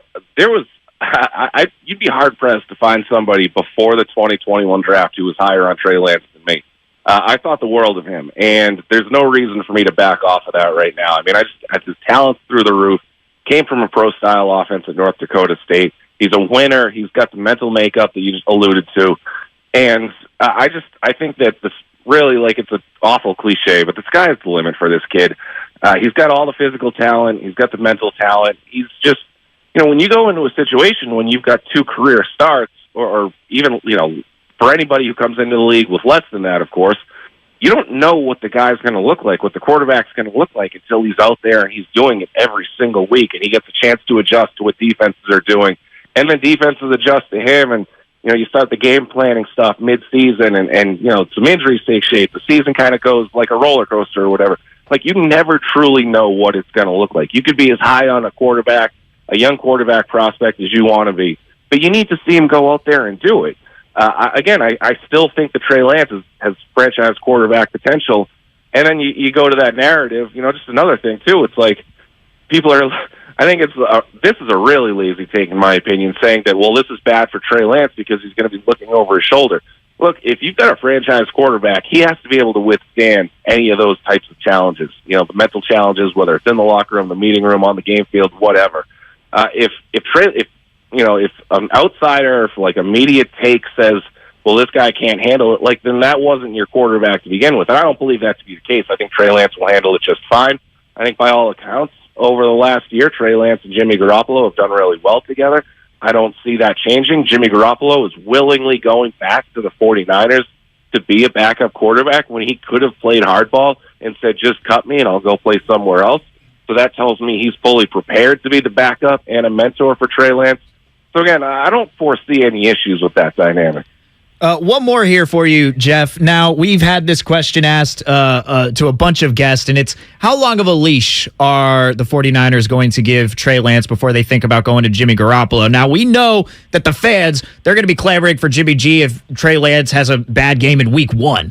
But what do you think the team is going to do? How long of a leash do you think that they'll give him before they even consider possibly making a change to Jimmy Garoppolo in place of Trey Lance? I mean, I think you got to give him at least a month, and that's probably a worst case. I mean, like the worst case scenario, and I don't know what the 49ers opening schedule looks like off the top of my head, but like let's say they start off 0-3 and Trey looks awful, like just like he can't help them win games. Then you've got to start to make a move because again, this roster is too good to waste the season. And then you kind of figure it out next offseason and turn it over to him from there. Give him the keys solo there and let Garoppolo ride off into the sunset. But again, I think that's a worst case scenario. I think you've got to give yourself, you've got to do right by Lance and the draft evaluation and the coaching to believe that all of these elements are going to come together and it's going to work. But you also have to do right by the other 52 on the roster because again, this team is too talented to say, hey, you know what? We're gonna give this guy 2 to 3 months to try to figure it out. And if you happen to be 5-10 going into the last few weeks of the season, then hey, you know what? Sorry, at least you tried. Like that's not doing right by anybody. So I would say absolute worst case scenario, 3 to 4 games. But I'd be surprised if it got that bad that early. Yeah, no doubt about that, Jeff. You're a great get well, man. We appreciate the time today, and it should be a fascinating football season here in the Bay Area with the 49ers. Trey Lance and company starting off in Chicago on 9/11. Should be a lot of fun. Jeff, we'll do it again soon. Sounds good. Appreciate you guys. Anytime. Thanks, Jeff Jeff Howe, national NFL writer, used to cover the Patriots and wrote about Jimmy G's new contract. Let's pay the bills for a second here. You are listening to 95.7 The Game, KGMZ FM at HG1 San Francisco, always live on the free Odyssey app. Download the Odyssey app and favorite 95.7 The Game for the best and most up-to-date sports coverage. And do not forget, you can also watch us on Twitch and YouTube every single day. I see the YouTube chat humming right now. Everybody's going crazy, talking about Trey, talking about Jimmy, the Comcast business text line, of course, 888-957-9570. Just log on to search 95.7 The Game. You can find us on Twitch. You can find us on YouTube. Jeff Howe. Good stuff there from Jeff Howe. And I'm with them here. We opened the show, and the more and more we get away from the shock of Jimmy Garoppolo being back, the more and more I think this is not an indictment on Trey Lance. This is more so, let's not go through what we went through in 2018, 2020 in case something happens to our starter. If something happens to our starter, damn, we got to go to Brock Purdy. And again, I'm not ripping Brock Purdy. That's tough for a rookie. The last pick of the draft, the quarterback a Super Bowl roster like this. We got to have a backup plan here. Backup plan here. We need insurance. Right. We didn't have insurance in 2018. Didn't have insurance in 2020. Now you have the ultimate insurance in Jimmy Garoppolo, a guy who's won a lot of football games for you. Yes, and you heard Jeff talk about what type of team this is. He believes that this is a team that can go deep in the playoffs and possibly even make the Super Bowl. I mean, the company that he works for, The Athletic, they just did their, Mike Sando has his classic, these execs had said this about, which NFC teams are going to be the top NFC teams in the league. They had ranking, the ranking of the NFC teams, and they believe that the 49ers can at least be the fourth best team within the NFC. Atop of them, obviously, you got the Rams and you got the Packers, whatever. But I overall think that another thing that Jeff was talking about was that situation over there in New England. Like, I don't think we really look back at that time and realize how poorly Tom Brady had handled that situation. He said, I'm going to be, I mean, it's crazy in itself that he said he's going to be playing until 45, and lo and behold, here we are. He's going to be playing at 45. But the way that he handled it was, like, you guys really drafted this guy? You know how he handled it? Handled it like Joe Montana did when Steve Young came aboard. It's like, great, you got the guy, but I've won Super Bowls. I won Super Bowls. Right. You're trying to find my replacement already? Tom's the ultimate competitor. Yeah. Joe Montana was the ultimate competitor. This situation is a lot different, but Tom, that's who he is. And I don't blame him. Right. He's like, This franchise was Drew Bledsoe came, helped reinvent the franchise alongside Bill For sure. Parcells and Ben Coates and whatnot. He did stack up a little more equity than Jimmy Garoppolo did with the 49ers that he did to the Patriots, for sure. But I don't think it's going to be the same type of situation because he had built up that equity with the Patriots. Like, Garoppolo hasn't built up that equity to where he could be like, you really drafted this dude over me? And when you go back and listen to John Lynch's comments right after the season when they basically said, you know what, we're going to Trey Lance, they essentially said, like, look, we believe in Jimmy, but he's also been hurt. Like, he's been hampered by injury. And that's why you draft Trey Lance. We can't move forward with an injury like that. Again, I think we've lost sight of what happened in 2018. 2018, the Niners, a lot of people expected them to go to the playoffs. And they came out, they were on national TV that first game against Minnesota. The hype was real with this football team. And Jimmy gets hurt. He tears his ACL week 3. I did a Periscope Live with Joe Shasky in that back room with John Curley. It's probably like 15 people watching. Wow. Shasky, I always joke with him, but there was damn near a tear coming out of his eye because we knew the season was over. The season was over. Mm-hmm. Trey Lance gets hurt this year. I'm not wishing anything. I think Trey Lance is going to ball out this year. Yep. I'm all about Trey Lance. I think he's going to be just fine. Just fine. He didn't play bad in the preseason. I don't know where the stuff about he played bad in the preseason. All right, we go see week 1 in Chicago. We're going to see. And actions go speak. And I can't wait. He had 5 possessions in the preseason. 5 possessions. 5 possessions. I believe it was 5. And he was running for his life on damn near every snap, every pass attempt. So, one of which shouldn't have even been a possession. Like, you know what I mean? It was just a Danny Gray touchdown. The deep touchdown to Danny Gray. Everyone kind of forgot about that. Stride. Yeah. In stride. We forgot about that? Yeah. All right. No, let's focus on the Debo one, though. Yeah, no, let's do that.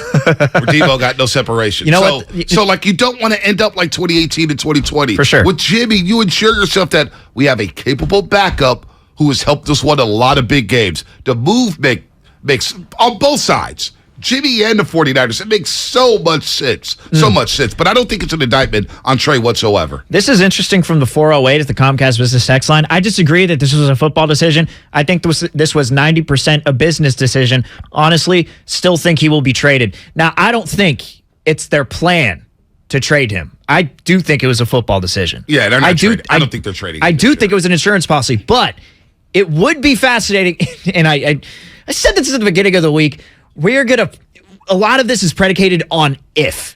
Like, if this happens. Right. So that's what I'm doing here. I apologize that I'm doing it, but I'm doing it. If a team that's contending possibly for the playoffs in the Super Bowl, another team's star quarterback goes down, like Jimmy Garoppolo, if we're saying he's the best backup quarterback in the NFL by far, like, how much would a team be willing to give up in order to trade for Jimmy? Now, that's a big if. That's not to come till before November 1st. I'm just not ruling a trade off the table because I do think that if they get some sort of offer that's appealing, again, November 1st is the deadline. So got a lot of time. You know what? I still wouldn't do the deal. You still wouldn't? Because what if it is, hypothetically, it's October 30th. Right. And the Niners are 6-2. I don't know how many games they have before Halloween, but let's just say they're 6-2. Right. And there's a team in the NFC that lost their quarterback. Number one, I'm not trading Jimmy inside the conference. You may have to see him down the line. If it's the AFC, I'm saying to myself, well, that's one less AFC team I have to worry about because that conference is stacked. I'm going to hold pat. Right. I'm going to say, you know what? I can't go into the last 2 months of the season with Brock Purdy as my backup quarterback. I just can't do that. Not this year. Maybe next year you want to have that conversation next year, fine. I'm open to it. Not this year. You're going down into, the dog days of football in November, and then you get to December and cold weather games, and Brock Purdy's your number 2? Yeah, I'm not doing that. Yeah. No, it's just, it's all big ifs. And 650 is texting in, well, isn't it too early to talk about what we can get for Jimmy now? Of course it is. But I'm just responding to the other texter who believes that this is absolutely set up for a trade, and I'm just giving you a scenario in which I only think a trade is going to happen. That's all I'm saying. Right. I'm giving you a scenario in which a trade could possibly happen, but most likely Craig not. Mack just got in my ear, and this is old school football. We had Phil Simms on earlier this week, and Phil said a lot of great things, but when he went down that Super Bowl year, when they halted the Niners 3-peat attempt, he got hurt in Week 15 against the Bills. Right. On that turf. Week 15.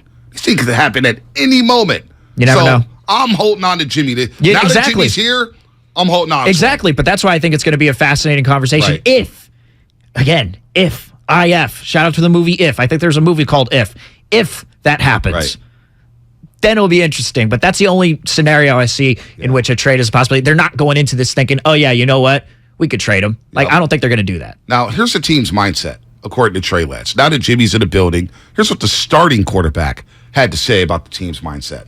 I'm sure from the outside looking in, but I guess from our team, nothing's changed. You know, Nate obviously left, got a new opportunity in Detroit, and Jimmy's in his spot. So for me, my mindset, nothing changes. I think for our team, organization, really anything changes, but it's obviously, like I said, just another upgrade to the QB room. Another upgrade to the QB room, and Richard Sherman loves the move so much, he started chirping about it yesterday. If you can afford to keep both, then you keep both. Jimmy's happy with it. Trey's happy with it. The only people that aren't happy with it are the people on the outside. They're like, oh, what if they don't do well? Well, what if they do well? What if they go undefeated in the first 5 games and he's not looking over his shoulder and they're just supporting each other like great teammates? And then Sherman, he loves the Niners so much, he thinks they're going to be a powerhouse in the NFC. The thing about this 49ers team that nobody's mentioning, it's a team full of great people. That's the part you're not mentioning. These aren't selfish people. You don't hear about a lot of me guys in that locker room. And Jimmy's the last one who would be that way. They think about team, teammate, then self. So people are like, why isn't Jimmy saying something? Why isn't he getting upset? Why isn't he saying trade me and do all this? Because the philosophy is team, teammate, self. Self is third. When you teach that philosophy and you have that culture, then guys aren't thinking me first. Hey, if this is what's best for the team, this is what I'm going to do, and I'm going to wait for my opportunity. If my opportunity comes, I'm going to step up and do what I need to do to help my guys get to another Super Bowl. Sherman's There's a couple of things on Sherman. One, it's called, I believe that was from The Volume, his podcast on The Volume. Podcast. You know what it's called? The Richard Sherman Show. Oh, there you go. They're very creative with their podcast names over there at The Volume. The Draymond Green Show, The Richard Sherman Show, The Colin Cowherd Show. As long as the check cashes. Do we have the most creative name in radio? The Morning Roast? Everybody's like, At least we use nicknames. You know what I mean? Yeah. But anyway, I believe that Sherman, like, just to share a couple of thoughts on him, he's going to be fantastic within the media. And it's crazy. Amazon Prime. Yeah, that was also something interesting. Like, nobody really brought up what Sherman was saying after that Thursday nighter. Like, on Prime, if you watched any of the post game, before they started just going off about Ryan Fitzpatrick's beard, which they did constantly. A little excessive. Little much. It's a beard, guys. It's a beard. It's a beard. We get it. Right. And it's very well manicured. But Sherman also said, like, Trey's going to be fine. You know what I mean? He said, like, a lot of people were tripping. He's like, Trey's going to be fine. Like, nobody was talking about that after that Thursday night game. But Sherman, he's going to be a star somewhere in football. I don't know if he's trying to sway his way into a coaching gig with the 49ers. I don't know, but he sounds good. Sure, but he's on the good side. But he is great when he's talking, man. He knows what he's talking about. There's no doubt about that. But he said a lot, and we'll react to that. Plus, don't forget, Shameless Shoutouts is back this Friday. Shameless Shoutouts is back. 7:40. We got some special shout-outs this week. I got some special shout-outs I want to give out. 888-957-9570. We'll give out the number again. Shout out anybody you want to. We'll do that at 7:40. It is coming back on the roast, but we'll continue to roll along and follow up on what Sherman said about the culture of the 49ers. The culture of the 49ers has not been discussed enough. They've had a good culture under Kyle Shanahan, and there's been a lot of turbulence. We'll get into that. Brought to you by Chilton Auto Body. Have you been in a car accident? Chilton Auto Body has 15 convenient Bay Area locations to help restore your vehicle to pre-accident condition. Chilton Auto Body is also actively hiring for all positions. For more details, head to chiltonautobody.com, the Bay Area's leader in collision repair. Hey, Becky, what about this beat for your next song? It's cool, but I'm into faster stuff lately. Like Xfinity that gives me beyond gig speeds. Got it. What about this then? It sounds powerful, just like Xfinity. Because its supersonic Wi-Fi has 3 times the bandwidth, you can connect hundreds of devices at once. That's what I call power. Unbeatable internet from Xfinity. Made to do anything so you can do anything. Get the Xfinity Supersonic Bundle with unlimited gig speed internet, Wi-Fi equipment included, and a free 4K streaming box. All for $50 a month with a 2-year internet rate guarantee and no annual contract when you add Xfinity Mobile with unlimited data at regular rates. Go to Xfinity.com/gig, call 1-800-XFINITY, or visit a store today. Limited time offer. Restrictions apply. Requires paperless billing and autopay. New Gigabit Extra internet customers only. Taxes and fees extra and subject to change. Xfinity Mobile requires post-pay Xfinity internet. Reduced speeds after 20 gigabytes wireless usage. After 24 months, regular rates apply. Requires compatible Xfinity Gateway. Are you looking for a rewarding new career?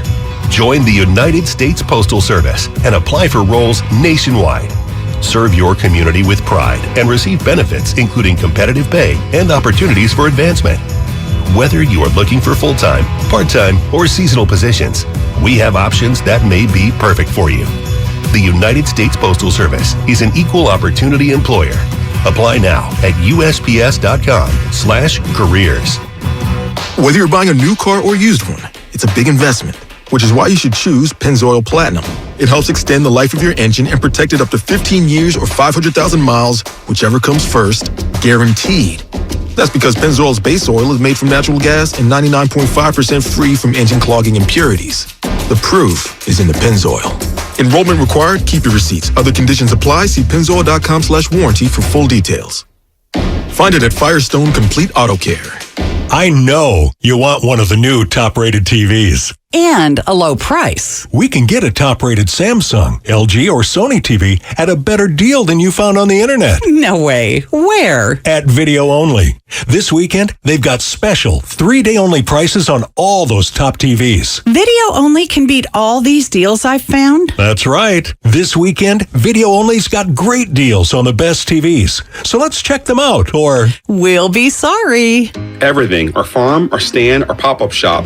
It really all started when we discovered the benefits of local, raw honey for our family. And then we decided to turn it into a business. We were looking for something to help us get up and running.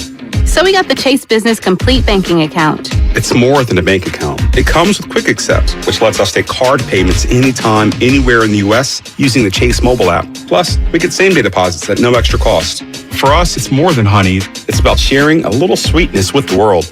Get the Chase Business Complete Banking Account with the essentials you need to help get your business going. Learn more at chase.com/business-complete-banking. Chase for business. Make more of what's yours. Quick Accept is not available in U.S. territories. Enrollment required. Usage subject to approval. Same-day deposits available for payments before 8 p.m. Eastern Time, Sunday to Friday. Fees and rates apply for checking and processing. Limitations and restrictions apply. Participants compensated. Merchant services provided by Payment Tech LLC and WePay Inc. Subsidiaries of J.P. Morgan Chase Bank and a member FDIC. T-Mobile believes customers deserve to get more without paying more. Everything from entertainment benefits like Netflix on Us, to travel benefits, to scam shield protection, all with taxes and fees included. So the price you see is the price you pay. When you're a T-Mobile customer, you get over $225 in value every month in benefits with our Max Family Plan. That's like paying for nosebleed seats and getting to sit in the front row. That's right. At T-Mobile, your family gets over $225 worth of value and benefits with our Max Plan each and every month. Plus, with our Price Lock Guarantee, we won't raise your rate plan price for talk, text, and data ever. That's like paying for a cab and getting a stretch limo. At T-Mobile, you get value beyond the expected. Qualifying service required. Value based on included monthly benefits. Sales tax and regulatory fees included in Max's monthly price. Price Lock guarantees rate price of talk, text, and data for new accounts with qualifying service. Exclusions apply. See details at T-Mobile.com. Get in the zone. AutoZone. Welcome to AutoZone. What are you working on today? Thinking about gas mileage. An oil change with quality oil like Castrol Edge Full Synthetic can help your engine get more out of every tank. Right now, you can get 5 quarts with an STP Extended Life oil filter for only $37.99. Get what you need for better fuel efficiency at any of our 6,200 stores or on AutoZone.com. Get in the zone. AutoZone. Restrictions apply. COVID-19 moves fast, and now you can too. If you feel symptoms, even if they're mild, you should test fast. Test positive and at high risk for severe COVID-19? Then act fast with authorized oral treatments that can be taken at home and must be taken within 5 days from when symptoms begin. COVID-19 moves fast, and now you can too by asking your healthcare provider if an oral treatment is right for you. Learn about a treatment option at treatcv19.com. This message is sponsored by Pfizer. The Stadium Tour is rocking the Bay Area, September 7th at Oracle Park, featuring Def Leppard, Motley Crue, Poison, and Joan Jett and the Blackhearts. For more info and tickets, visit livenation.com.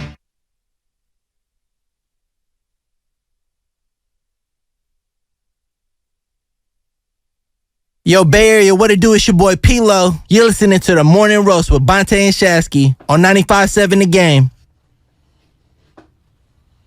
Oh, the Friday vibes, baby. I'm feeling this. P-Lo's new album out, Thrive City, 7 p.m. tonight. Morning Roast. What up, P-Lo? Stunner is out. Craig Mack, Lubman behind the glass. We got Stephen Langford, a.k.a. Nice Guy. Langford. Doing a great job, as always, filling in for Joe Shasky, the Butcher. Don't forget about the Red and Gold preview on Monday. Yeah. Damon Bruce, Kyle Madsen, and myself from 6 to 8, 8 to 10, and then we're going to replay it at 4 to 6. Then you have Kruger and Low Neal from 1 to 4. Excuse me, 10 to 1. 10 to 1. Larry Kruger, Low Neal. They're back in action. They'll be your host for the pregame show every single time there's a 49ers game, whether it's Monday Night Football, Sunday night, Thursday night. It's going to be Kruger and Low Neal before the game. After the game, it'll be Madsen and Alan Stiles for overtime. Can't wait, man. What are we doing? What are we doing? That's Alan Stiles' thing. What are we doing? I saw somebody say on the Comcast business text line, he needs to trademark that. Really? What are we doing? Really? What is Alan always doing? Alan, let me just say something. Then we're going to have Whitey Gleason and Alan Stiles. I'm glad you brought it up from 1 to 4. Awesome. But Alan Stiles, man, ever since he's rolling at night. He's rolling. I heard him last night with Charlie Water. They were doing their thing. I was like, damn, that's a good listen. But Alan Stiles don't text me no more. He got a gig here now. He don't bug me no more. That was all of my DMs before he got here, and everybody's DMs. Now I don't hear from him no more. He's big time now. So Mr. Big Time. He's married, shooting golf. He's talking about what are we doing? Hey, Alan, my phone's dry, dog. What are we doing? Not texting Bonte. And my phone's dry. That's what we're not doing. So you don't need me no more, huh? So, no, I'm kidding. By the way, Bonte. You always have me to text you, Bonte. Well, you need to slow down. Yeah, sheesh. Yeah. Oh, by the way. Always be there to text you. Shameless shout out, 740. Line them up, Yes. 888-957-9570. Line them up, shameless shout outs. Everybody's going to have a shout out today. Shout out your dog. Shout out your mom. Shout out your local business. Shout out your car. Shout out your football team. Shout out your high school team that's playing tonight. De La Salle Sarah tonight. How about that? Sacred Heart Cathedral's got a game, I believe. And it's high school football games going all over the place. You know what I do, Lakeford, when I got time off? It's Daddy-Daughter Day last week. Yeah. I'm watching high school football. I was watching the loss. Who is it? Malachi Nelson playing quarterback for this L.A. team against some team called American Heritage in Florida. Let me tell you, those Florida kids kicked those Cali boys' ass. Wait, so it was Daddy-Daughter Day and you were watching high school football on TV? She fell asleep on me for 2 hours, gotcha. so I had the high school game All right, on. gotcha. But even Friday, I was watching some Georgia boys down there, and I'm looking at these football teams like, damn, these dudes are legit. But American Heritage had the running backs go to Ohio State, the wide receivers go to Ohio State, and I watched it again, and I said, well, I see why they're going to Ohio State. Just absolute dogs. Damn. But shout out your high school football team, man. It's high school season. It's college season. Shameless shout out, 740-888-957-9570. Line them up now. We'll get you on the air to shout out whoever you want to shout out. So you remember yesterday how the NFL had tweeted out, their official Twitter page had tweeted out 7 days till the NFL season. I saw you tweet out. So I did that. I saw what you And did. this was a test, all right? And on my Twitter account, you can follow me at Nice Guy Steven if you want. I don't get a lot of likes or retweets because people don't really understand my humor. They also don't get what I'm tweeting out. Sometimes it's serious. Most of the time it's really sarcastic. And a lot of people don't get it. But this one was full-on sarcasm. I have a feeling a lot of people who liked it didn't understand that it was sarcasm. Oh, I knew You it. knew. Yeah. But I tweeted that out. I got like 13 likes. I don't get a lot of likes on Twitter. It's like the most likes I've had in maybe a month. Stop it. So I'm going to tweet out 6 days till the NFL season today. Because not a lot of people who follow me are going to be listening on the station. Not everyone who follows me is going to be listening on the station. So I'm going to keep tweeting out every single day till the NFL season to see how many we can stack up. 6 days till the NFL season, bots. I can't stand those just generic tweets. Great. We know how much time there is left until the NFL season. We're counting down the days just like you until Rams versus Bills. I know it's their job, but it frustrates me. Gets to me. It does get to you. It really does. You know what gets to me? Is Sam Lubman tweeting about the damn Giants all the time. Say, Lubman, just pump the brakes on the Giants. They play the Phillies tonight. You can go out there and go watch Bryce Harper and say, man, it could have been an orange black. Oh, my God, he could have worn 34 Giants. Oh, my gosh. Go out here and cry about that, Lubman, if you want to. Giants are cooked. But I will say, all this heat coming on Gabe Kapler, I don't think it's fair. He didn't put this damn roster together. He didn't put the roster together. Farhan did. You want to fire Kapler? That's fine. I'm not going to lose any sleep over that. I won't lose any sleep over Gabe Kapler getting fired. Yep. And we're going to get back to the Niners in just a second, but I got to get this off my chest. Okay, go ahead. Kapler, if he gets fired, I'm not going to lose sleep. This team he seemed to lose the clubhouse. I've heard that he's lost the clubhouse. You keep hearing players talk about we need to play with more fire. Guys are not happy that they're that they're getting pulled out of the games or platooning or whatnot. You hear Farhan yesterday say, "Hey, we may bring back Jock." Well, that's not Farhan because his team. Look, they won 107 last week and say, "Well, they got a lot of the same players." Well, you're missing a Hall of Fame catcher and Buster Posey. You're missing Chris Bryant. All right, Brandon Belt basically hasn't played this year. Anthony DeSclafani, who was really good last year, hasn't played this year. All right? Yaz has dipped. Late night Lamont needs a nap. Right. All right? He needs a nap. He needs to go to sleep this year. Hasn't been good. But everybody wants to play Kapler now. Farhan put this damn thing together. He needs to get some of this heat. If you want to give off all the praise of Farhan last year, said, "Oh, look at Farhan work. He's the genius. Heard of 7 wins," and you want to skip over Gabe Kapler, that's fine. But you better give Farhan some criticism and not just go point fingers at Gabe Kapler. Again, I won't lose sleep if Gabe Kapler doesn't manage the Giants in 2023. But Farhan needs to be put on the clock, too. He needs to get some heat as well. I think so, but I think this offseason is really what's going to speak for it. And the thing that's frustrating people most about Kapler is the way that he's been handling this time of adversity. Last year, the true character is revealed when you're in times of adversity, right, Bonte? Right. When things get rough.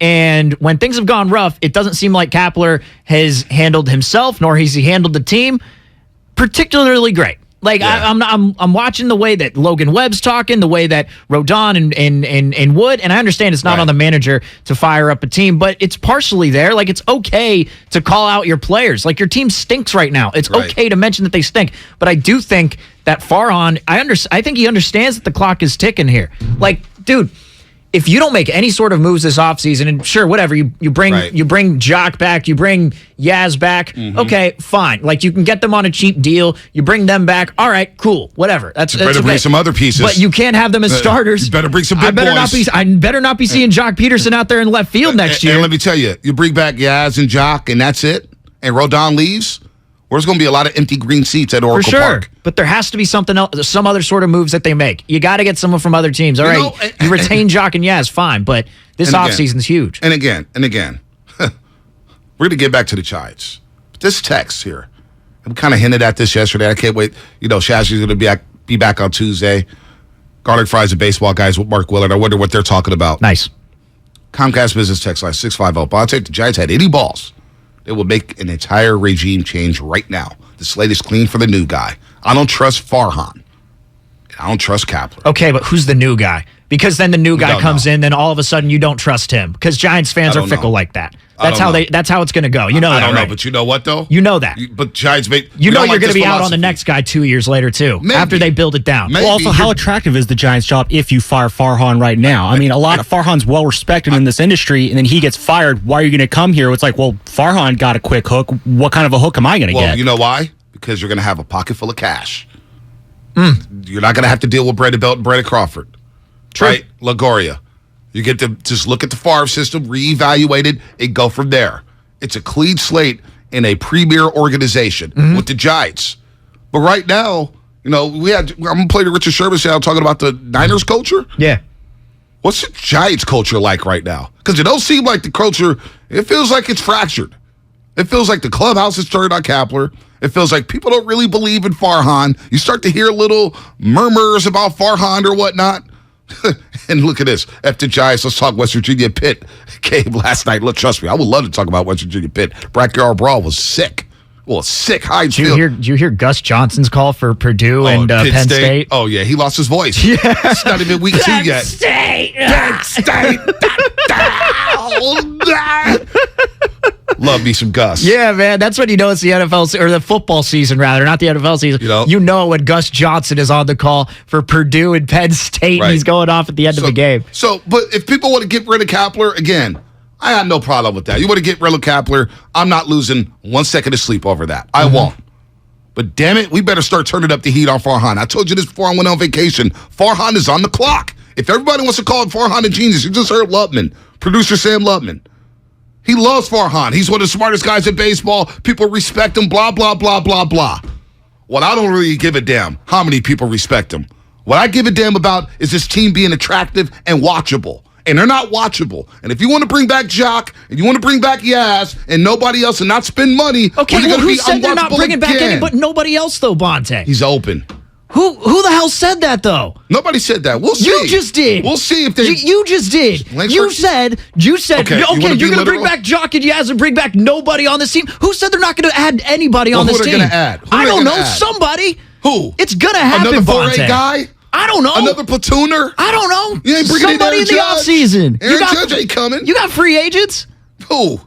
Give me a free agent who's going to come Xander. here. Give me Trey Xander Mancini. Bogaerts Yes. ain't come here. How do you know that? Xander Bogaerts, come on, man. Xander Bogaerts, Trey Mancini. How do you know that? Come on, man. How do you know that? Come on. How do you know that? I don't know that. Exactly. I know that. They may come. Just admit They you may don't know come. that. They may come. They may. They may come. You never know. They may not. Name me a player who's going to want to come here. We don't know. Aaron Judge. Oh, gosh. Playing for a hometown team. We'll see about that. He wants to leave the pinstripes in New York City? Yeah. And leave that place and that bandbox? You saw him at the All-Star break. He doesn't like it there. I fully believe that. All right. Money talks. Money talks. It does. It totally does. It Money absolutely does. And I think Farhan, like I've told you, like this offseason, Bonte, I don't disagree with you that the clock is ticking on Farhan. I do agree with you on that. And if this offseason, let's just say the scenario plays out, like you mentioned, where they bring back Yaz, they bring back Jock, and they don't sign anybody else, you know what, man? Me and you, we could scream together in the morning. We will have a screaming fest here in the studio. We ain't screaming about how Farhan needs to go. I'm not worked up about this team. Everybody else Heck, I'll scream with you guys in that situation. There you go. Listen, again, I'll repeat myself. And I said it all damn year, starting in April. And everybody laughed at me, and now all of a sudden the conversation in August is, hey, how do we make the Giants cool again? How do we make them entertaining? I told your asses in spring training this team would be unwatchable, boring, with no swagger. And how's it played out? It started off with the Captain Boat and Brandon Belt. Coming out in opening day, I said, oh, boy, here we go. And it's been a joke since. Yep. Now you're in fourth place.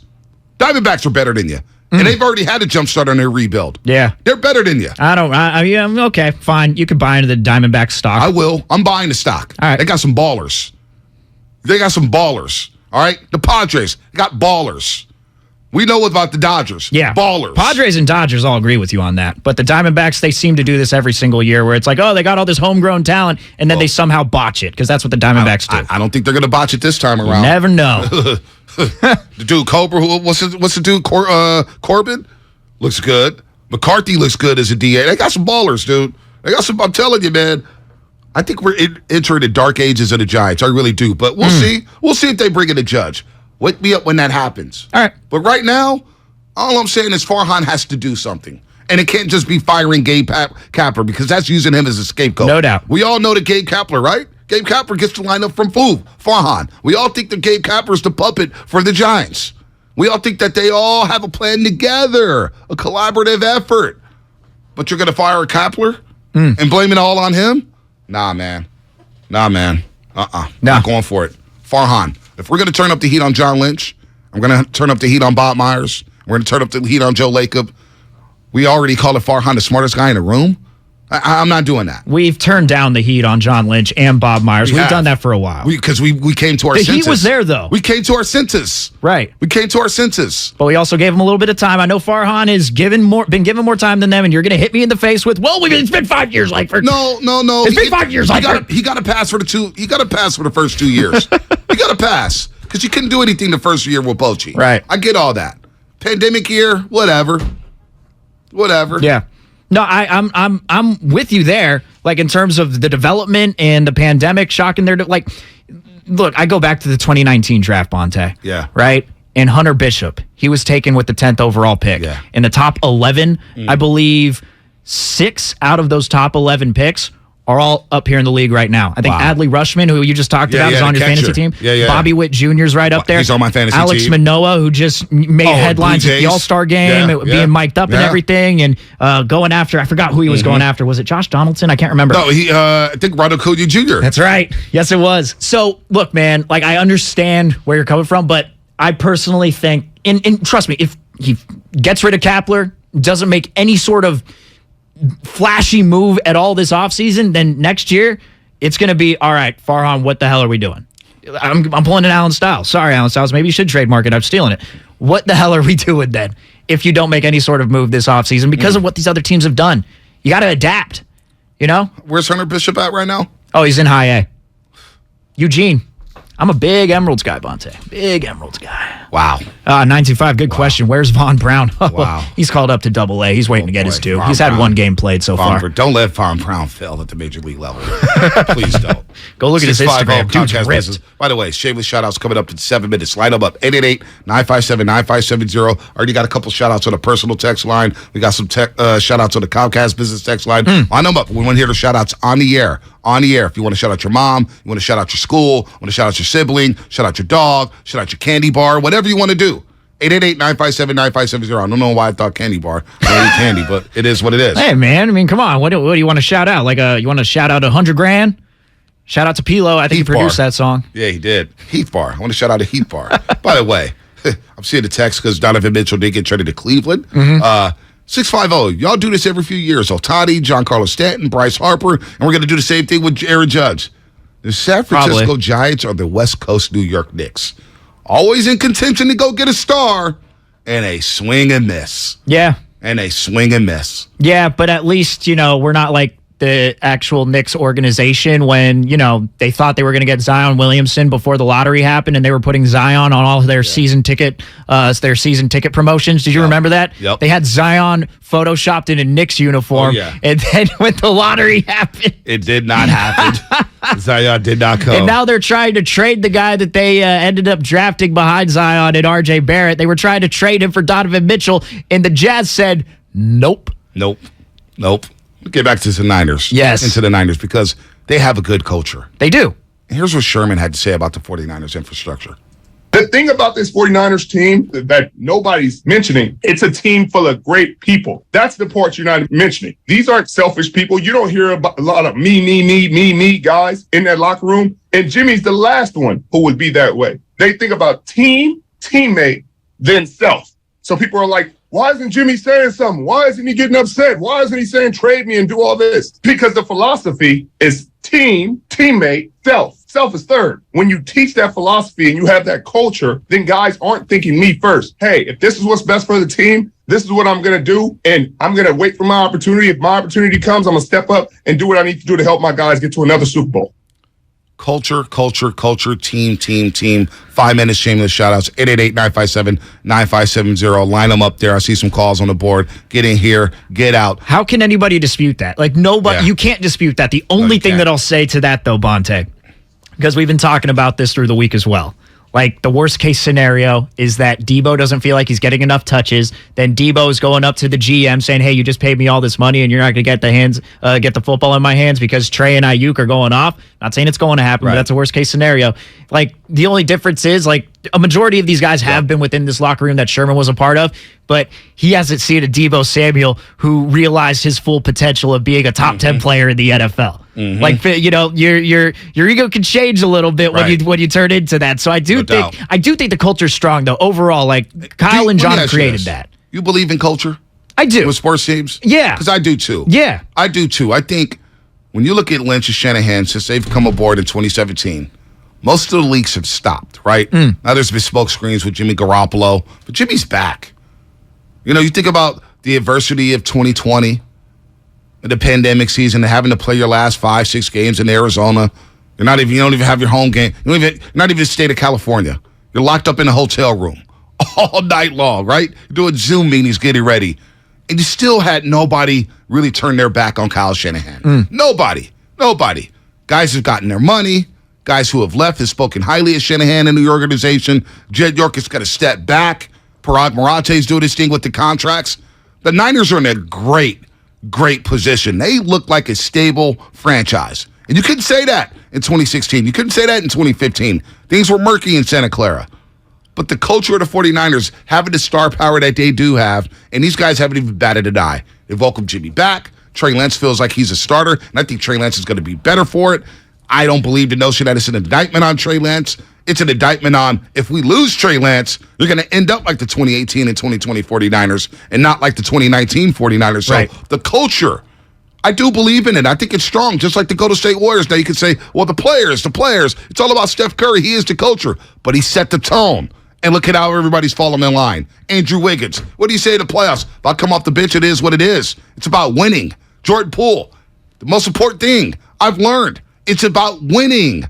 Klay Thompson coming back. Looney, sacrificing, playing 82 games. It's about winning. Mm-hmm. Winning.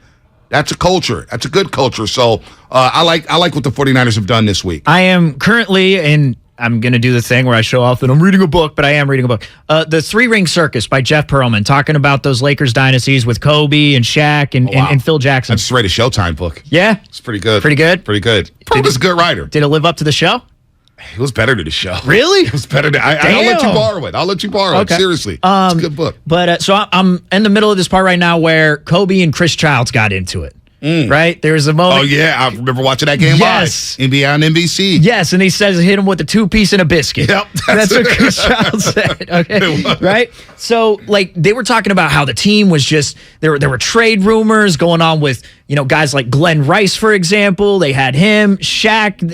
None of them were buying into what Kobe was selling. Kobe was kind of independent, isolated from the team, very competitive, wasn't passing the ball. But then that Chris Childs moment, like, it galvanized the team. It did. It really, it said, like, hey, look, this dude's our little brother. He's going to be a star here. We're going to back him up. They'd never done that before in the season. And then they went on some crazy 19-game winning streak or something like that.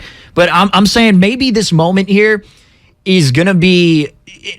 They don't even need this. They don't even need someone a moment to galvanize this this team here. But maybe this is the type of thing where, Jimmy comes in as a backup. Trey Lance is the starter. Maybe this is the moment where, this is where the locker room really gets behind Trey. Think about last season. Trey Lance is behind him as a number 3 overall pick. He throws the first touchdown pass of the season to Trent Sherfield. Do you remember Mark Sanchez?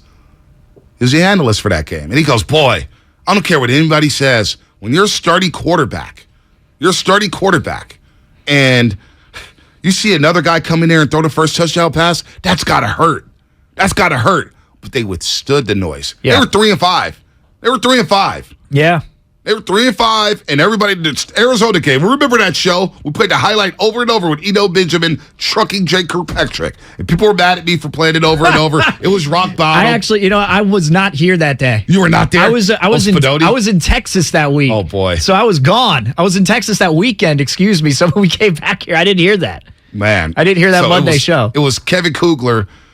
Oh, my goodness. No, he goes, Eno Benjamin. First you hear the contact. Ooh. Yeah. And Eno Benjamin, oh, my God, he drugs Trey Kirkpatrick.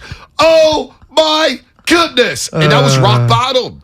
Yeah. But the Niners withstood that, and they went on a run. Then they got to the damn NFC Championship despite everything. They go on the road to Dallas. They go on the road to Green Bay.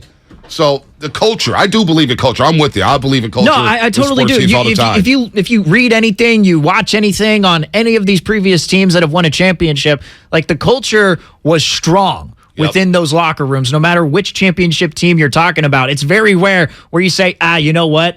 A lot of us didn't like each other, but we won anyway. Yep. Like, you don't hear that. Like, if you do, it's very rare. I haven't heard that personally. No, I don't hear that at all. But hey, 7:41, we're a minute late. We got some calls on the line here. It's time for a little shameless shout-outs on a payday / Frisco Friday. Oh, my goodness! It's Friday. Yeah, I'm a shameless, horrible human being. Your chance to shamelessly shout out whoever or whatever you want. I need to shout out somebody. I forget their names. They would know who I am if they're listening. It's time for shameless shout-outs on the Morning Roast. Well,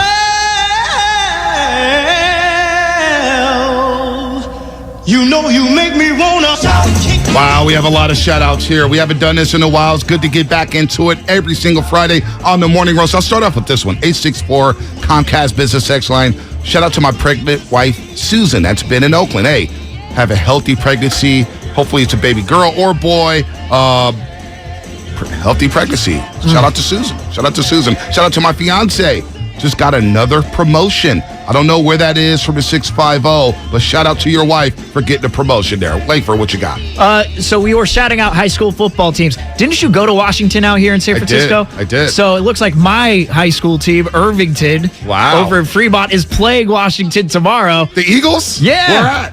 I don't know. I just looked it up on Max Preps, and I'm seeing that it looks like Irvington is playing Washington. Fly, Eagles, fly, baby. They got a win last week, and they got some new uniforms. All gray. They got some black get-ups. They got some red. Shout out to the Washington Eagles. Let's go get that win out there in the East Bay. Let's go. Let's go, Vikings. Come on, Get Vikings. the Vikings. I got... Get the Vikings. All right? Get them. I was a mascot at the high school for a couple of those games. We're going to get into that. For 2 of those games, We're going to get into that in a second. Craig Mack, because I got to hear about this. I never knew that. Yeah. Craig Mack, what you got? I want to hear this mascot story. Yeah, I do. We got you in the shout-outs. What you got, Craig? No, 2 quick ones. One, just want to say a quick shout-out to my wife because she's been holding down this whole week while I've been able to do the morning show this week. So I appreciate the wife for being able to hold down with our little one. And tomorrow, Tennyson High comes out to my neck of the woods to take on Salesian. So let's go get that W, Tennyson. Go, Lancers. Salesian High School. Lubbock. Who you shot now? Farhan Zaidi? What you got, Lubbock? Well, Farhan gets a daily shower from me regardless, good or bad. But you know what? I'm going to shout out my Miami Hurricanes, baby. It's hurricane season.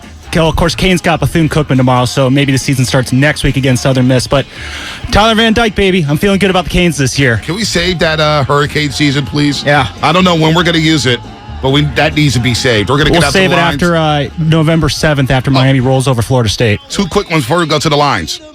The mayor of the Richmond district. He's a big fan of the Morning Roast. Big fan of Warriors pre- and post-game live. Yeah. Hooked me up with the sweetest watermelon. A couple weeks ago at 2nd and Clement, 2nd Avenue and Clement, the Richmond District Farmers Market right there on Clement Street. Nice. The mayor, he had that, he called it the Sugar Booger watermelon. Really? It was sweet, baby. It was really, really good. Had some corn on the cob. Big fan of the roast. I want to shout out the mayor out there at the Farmers Market. And my guy, Ralph. You met Ralph at Coyote Creek? Yes. Met with his son. Izzy and I met with his son. His son's going to Oregon. We met the other day to just chop for that, man. and talk to him. So big Ralph, we'll see you soon. Ralph was... He hooked you guys up, Dude, man. Ralph was the best. I can't believe I wasn't there. Ralph was the best. I should have hated on that whole operation. I shouldn't have mentioned anything. Yeah, shout out to you, actually. I haven't even thanked you for that. Shaka didn't thank me. The only one who thanked me was Lubbock. He thanked me on IG. Hey, thanks for hooking us up at Coyote Creek. Well, really, thank Ralph because he hosted you guys. I heard he hooked you up. You guys didn't even say anything about me. You just played golf and went on about your day. Anyway, let's go to the lines. Panda and Hayward. Panda, what's happening? Who you shouting out today? Hey, good morning, Bonte and Nice Guy, man. It's always good to hear you guys. I'm shouting out my youngest brother who just got engaged to his longtime girlfriend, Victoria. And Robert, congratulations, guy. I love you guys. As always, my wife and kids, who I can't get through my week without them. My brothers at the Local 70 at Waste Management. Love it. Love you guys. Love it. Thanks again, man. Love it. Love it. Love it. Reverend Yolanda in Oakland. What's happening, Rev? Hey there. Good morning, everyone. Good morning. Morning. So this shout out is for my son, Chef Mark, at A1 Prep Fresh on Instagram. And please support this small Black-owned business. He does everything. He shops, he cooks, he delivers, he does it all. What's the name of the business? A1 Prep Fresh on Instagram. We love it. We love it, Reverend. We love it. We love it. Don in Concord. Who you shouting out, Don? Yeah, I'm proud shouting out number 13 there in Berkeley, Jack Plummer. He's going to lead us to the promised land in Berkeley. We're rolling. We're going to get 3 wins. We'll beat Notre Dame. Ooh. Hey, how do you like that, real Monte? quick, where's that Notre Dame game at? Are the Cowbells going to South Bend?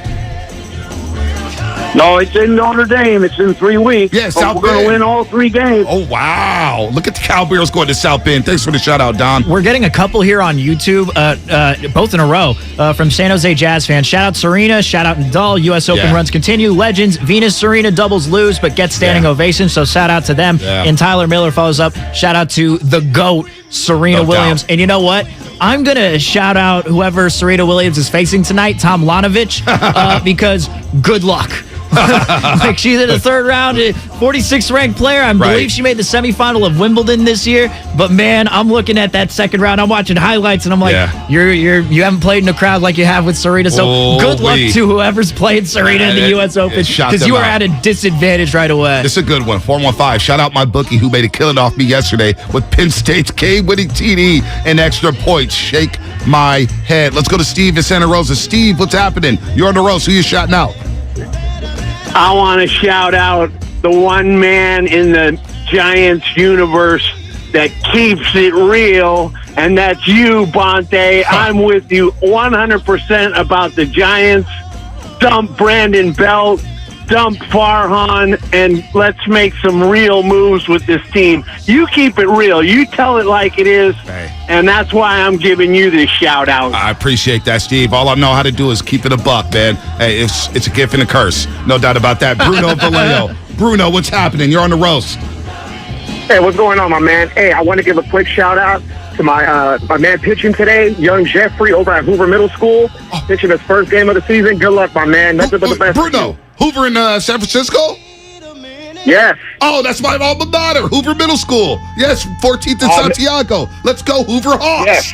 Let's go. Let's go, my man. Let's go, Hoover Hawks. Scarlet and gray, baby. Let's go. Come on. I don't want to mess this name up. Where are we at? The town. Line number 1. You want to give it a crack? Hang on, let me open it up. My phone line's not open. I apologize. You know what? I'm going to just open them up. Shout out your name, because I don't want to butcher it here, but you're in the town. It's Cadillac from the town, man. Cadillac. Well, love it spelled Cadillac. K-A-D-I-L-A-Q. Cadillac. So I didn't know what the hell was going on here. Can't nobody take it. You see it spelled like that? They took it from me. All right, it's all good. We love you, love it. We love you, love it. I guess the U doesn't teach you how to spell. Anyway, Cadillac, what you got? That's how he told me to spell it. What you got, Cadillac? Hey, man. I'm shouting out these single moms out here, man. Raising a kid is hard, and these women that's doing it by themselves and working and doing all that stuff, keep it up, man. We need a future, because this Oakland is horrible. People are getting killed every day. It's horrible. Raise these kids. And let them see their fathers. Fathers being in your kids' life. But single moms, good job. Hey, that's well said. Applause there. Single moms, you're doing the damn thing. And listen, you're not single, because we're all here to help you. No doubt about that. We're all here to mentor if you're out there single. No doubt about that. Good stuff, Cadillac. Let's go to Mike in San Leandro. Mike, what's happening? Hey, I want to give a shout out to my wife for taking care of me. I've had a severe knee injury for the night since April. And she's doing her job and helping me out. I love that, Mike. Hey, shout out to Anna. Shout out to your significant other as well, Langford. She's always listening to the show. Yeah, she's always listening. Shout out to Jesse.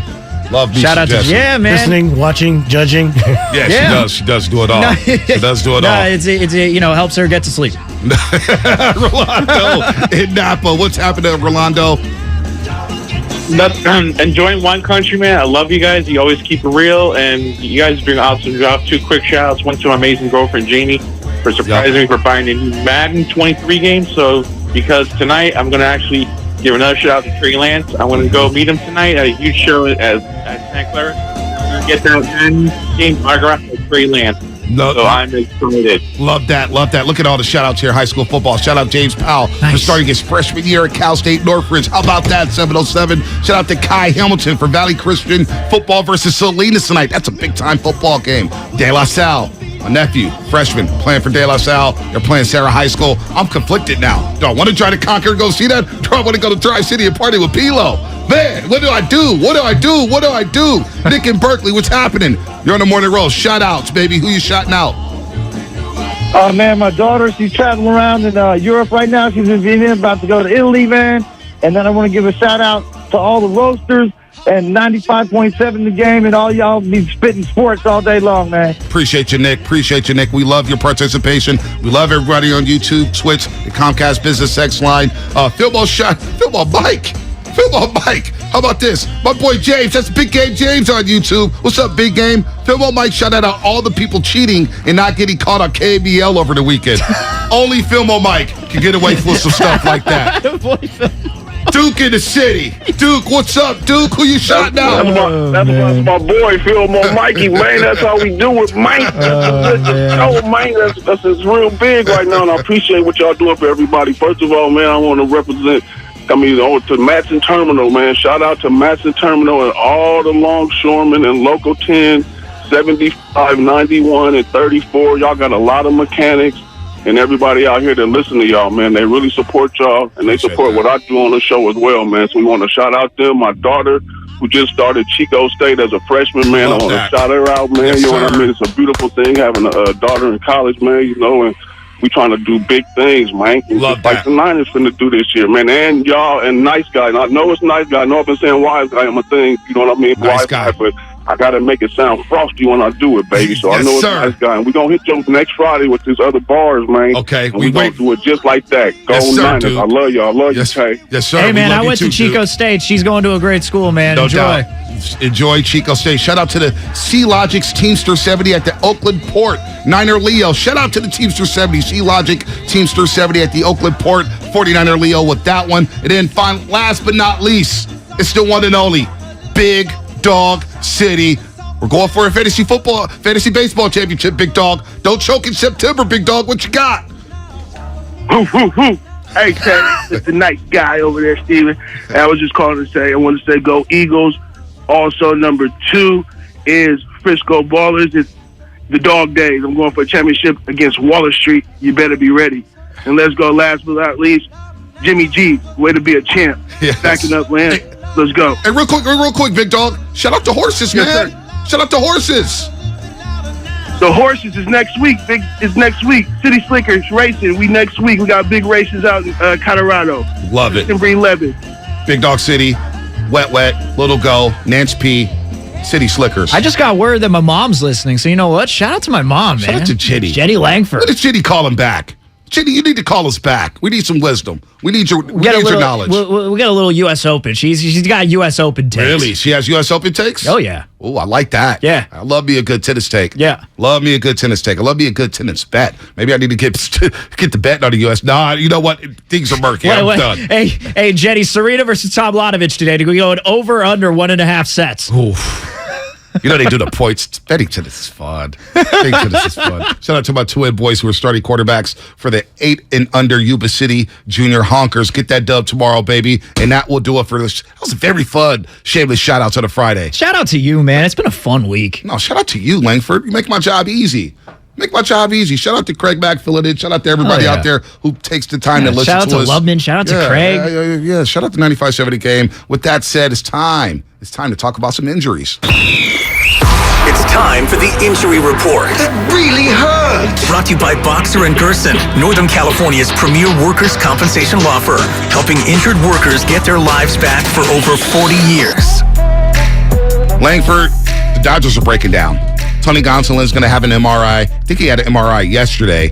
They lose the series to the New York Mets in what was just an electric series at Citi Field out in New York City. The Dodgers are breaking down. They're not going to be my pick to come out the National League. They're not. They got a great lineup, but pitching is breaking down. This time, their reliever, Brusdar Garoppolo, will be placed on a 15-day IL with right elbow inflammation. This is the second time it's happened, and he missed over a month earlier this season due to shoulder inflammation. This is just the latest in a long series of bullpen injuries the Dodgers have dealt with. Giants fans will be dismayed to learn that despite the injury struggles, the Dodgers has yet to lose a step this season. Although they lost the series to the Mets, they didn't lose that series. Dodgers leaking a little bit of oil, not like the New York Yankees, but these baseball playoffs, nice guy, going to be electric. Braves, Mets, Dodgers, Cardinals. When that trumpet sounds, also shout out to everyone who was acting like they'd heard of Timmy Trumpet before he went out onto the field. I had no idea. No one had any idea. It's like Timmy Trumpet's out on the field. It's like none of you know who Timmy Trumpet is. No idea. All right, we're getting back into the Niners, 8 o'clock hour, and your phone calls. How do you feel about Trey Lance, Jimmy Garoppolo, and the 49ers heading into a special Labor Day weekend? You impressed with Trey? What's your thoughts on Jimmy's presser? We'll replay some of that sound in the 8 o'clock hour, and that will be brought to you by Fremont Bank, full-service banking, no compromises. Okay, those amazing spots only the true San Francisco locals are in on? Like Square Pizza. That place with the square pizzas? Or Mama Hoo-Hoo? The spot for sweet and sour chicken that's anything but so-so. Order up! With the Granch dressing. And all the other spots the real SF locals know without us even saying them. Yeah, they're on DoorDash. San Francisco gets it. DoorDash has it. Pink Floyd's Roger Waters. This is not a drill. We're doing a show in the round. It's something new. I look forward to the challenge. Featuring his songs from the golden era of Pink Floyd. Friday and Saturday, September 23rd and 24th, Chase Center in San Francisco. Tickets on sale now at rogerwaters.com. This is not Produced by AEG Presents. Are you ready for your palm reading, my dear? Yeah, let's do this. I sense that you crave something. More reliable. Right. You know you deserve better and want out of a relationship. Yes, with my big name wireless carrier. You're who now? My big name wireless carrier. That's why I switched to Xfinity Mobile. Now I get unlimited with 5G for $30 per month on the most reliable 5G network. Let's talk about your aura. It's so... And get this. They can even save you hundreds a year on your wireless bill over T-Mobile, AT&T, and Verizon. Wow, that's actually really impressive. Yep, but you already knew that, didn't you? Oh yeah, I definitely saw this coming. Start seeing savings today. Switch to the fastest mobile service, Xfinity Mobile. Now with the best price on 2 lines of unlimited, just $30 a line per month. Switch today. Xfinity Internet required. Price comparison for 2 unlimited lines under available 5G pricing plans of top 3 carriers. Taxes and fees extra. Reduced speeds up to 20 gigabytes of usage per line. Most reliable based on root metrics. US report. Comcast analysis of mobile Wi-Fi and cellular data from Ookla Speed Test Intelligence Q2 2022. If you own a business, this has been a bumpy ride. From pandemic to inflation, I'm sure you could use a break. If your business has 5 or more employees and survived COVID, you may be eligible to receive a payroll tax refund of up to $26,000 per employee. The challenge is getting your hands on it. Hi, I'm Howard Mackler, and that's why I founded GetRefunds.com to cut through the red tape and get you the money. The team of tax attorneys we have put together are highly trained in this little-known payroll tax refund program. We do all the work, charge not a dime up front, and simply share a percentage of the cash that we get for you. Businesses of all types can qualify, including those that took PPP, nonprofits, and even those that had increases in sales. We have helped return over $1 billion to businesses, and we can help you too. Just go to GetRefunds.com, click on Qualify Me, and answer a few questions. This payroll tax refund is only available for a limited period of time. Don't lose out on up to $26,000 per employee. Go to GetRefunds.com. That's GetRefunds.com. Kirby is your driveway mechanic. They bring the shop to you with brake and tire replacements, oil changes, and much more. It's the ultimate convenience. Easy booking, transparent pricing, on-time arrivals, and service right in your driveway. No waiting rooms, and direct access to your mechanic with friendly and reliable service. No middleman or upsells. They're so sure you'll love the convenience. Take $50 off your first oil change with code OIL50 at Kirby.com. That's CURBEE.com and use code OIL50. Kirby, your driveway mechanic. Are you looking for a rewarding new career? Join the United States Postal Service and apply for roles nationwide. Serve your community with pride and receive benefits including competitive pay and opportunities for advancement. Whether you are looking for full-time, part-time, or seasonal positions, we have options that may be perfect for you. The United States Postal Service is an equal opportunity employer. Apply now at USPS.com/careers. Sides and totals are obviously awesome, but how can you not love betting on props? Nick Costos, co-host of You Better You Bet, 3 to 7 p.m. Eastern on the BetQL network. I love it because it's like playing fantasy sports, except you're betting on the game. Which player is going to have a lot of success in the game? I think prop bets are absolutely tremendous and a different way of thinking about handicapping and betting on a sporting event. All the insight you need to bet smarter is at BetQL.com. And listen to You Better You Bet with Nick Costos and Ken Barkley, streaming weekdays from 3 to 7 p.m. Eastern on Odyssey. We all know someone who's all work and no chill. Trust me, that used to be me. But then I found Galaxy Z Fold 4, which allows me to do more things at once. Much better. Now I can take video calls from my phone and use it to take notes at the same time. Wait, are you at the spa? Or check my shopping list while ordering more scented candles and face masks on the foldable, expansive screen. Don't take your to-do list one line at a time. Multitask so you can relax. Get the new Galaxy Z Fold 4 at Samsung.com today. Everything, our farm, our stand, our pop-up shop. It really all started when we discovered the benefits of local, raw honey for our family.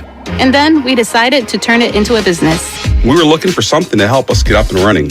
So we got the Chase Business Complete Banking Account. It's more than a bank account. It comes with Quick Accept, which lets us take card payments anytime, anywhere in the U.S. using the Chase mobile app. Plus, we get same-day deposits at no extra cost. For us, it's more than honey. It's about sharing a little sweetness with the world. Get the Chase Business Complete Banking Account with the essentials you need to help get your business going. Learn more at chase.com/business-complete-banking. Chase for business. Make more of what's yours. Quick Accept is not available in U.S. territories. Enrollment required. Usage subject to approval. Same-day deposits available for payments before 8 p.m. Eastern Time, Sunday to Friday. Fees and rates apply for checking and processing. Limitations and restrictions apply. Participants compensated. Merchant services provided by Payment Tech LLC. LLC and WePay Inc., subsidiaries of JP Morgan Chase Bank and a member FDIC. You're listening to 95.7 The Game, KGMZ FM at HD1 San Francisco. Always live on the free Odyssey app. It's time to wake up with a nice cup of morning roast. Oh, yeah. Featuring Bonte Hill and Joe Shasky. Hey, well, I'm about that action, boss. Take it out! This is the morning roast on 95.7 The Game.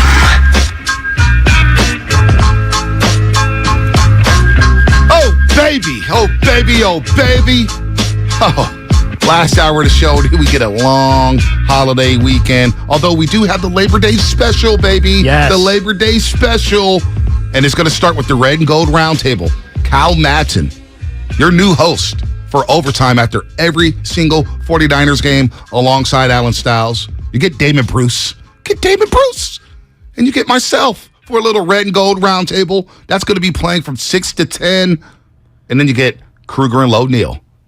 That's your duo for the 49ers pregame show this year. So you got Kruger and Low Neal before the game. You have Alan Stiles and Kyle Madsen after the game. Well, Kruger and Low Neal will take it from 10 to 1. And then Whitey Gleason. I love me some Whitey. I need Jockberty back in my life, man, because a lot of people think they got knowledge around here, and they forget who the real champ was.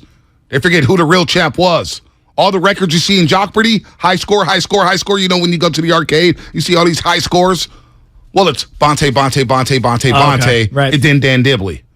Bonte. Shout out to Dan Dibley, who's a dad for the third time. Yes. 3-time dad. There you go. Shout out to Supper. Yeah. Shout out to Supper, baby girl. 5 pounds. How about that, Dan Dibley? Whitey Gleason, Alan Stiles, 1 to 4. And then you get the Red and Gold Roundtable from 4 to 6. So you get me in the afternoon and you get me in the morning. Maybe that's too much Bonte, but not enough Damon Bruce and not enough Kyle Madsen.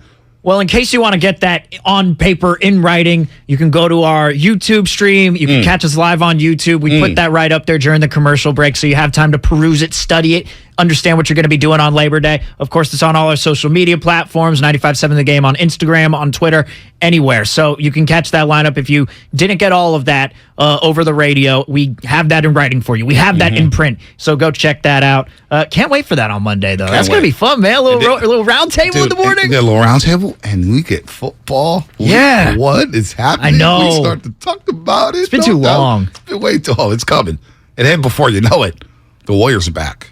Yeah. Jordan Poole, Andrew Wiggins already working out the facility. Steph Curry's putting up shots before his graduation ceremony. Warriors are back.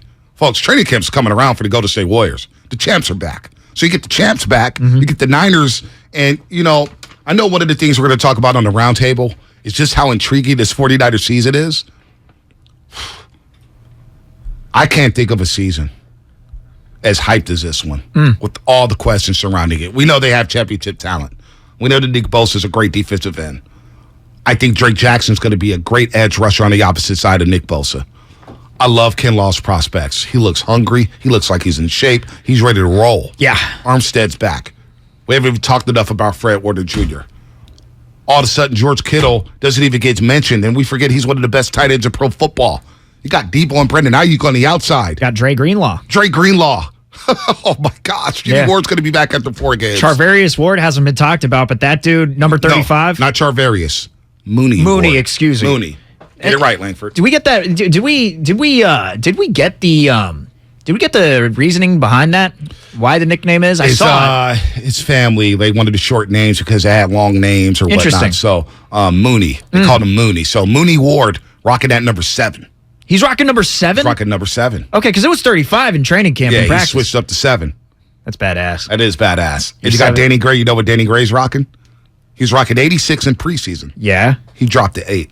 Really? Now he's rocking 6. Of course, the single digit. I love the single digits. Jordan Mason rocking number 24 instead of 41. You know, I don't like running backs wearing the 40s. He's rocking number 24 now. Wasn't Jeff Wilson 24? No, Jeff Wilson was... Gosh, what was Jeff Wilson Jr.? I should know this. Forget his number. I don't think he was 24, though. Hang on. He was, when I think of 24, I think of Boobie Dixon. Came on. Oh, no, he was 30. My bad. 30? Yeah, he was 30. Or 22? Right. 22. It's 22? 22 and 30. Both. 22 and 30.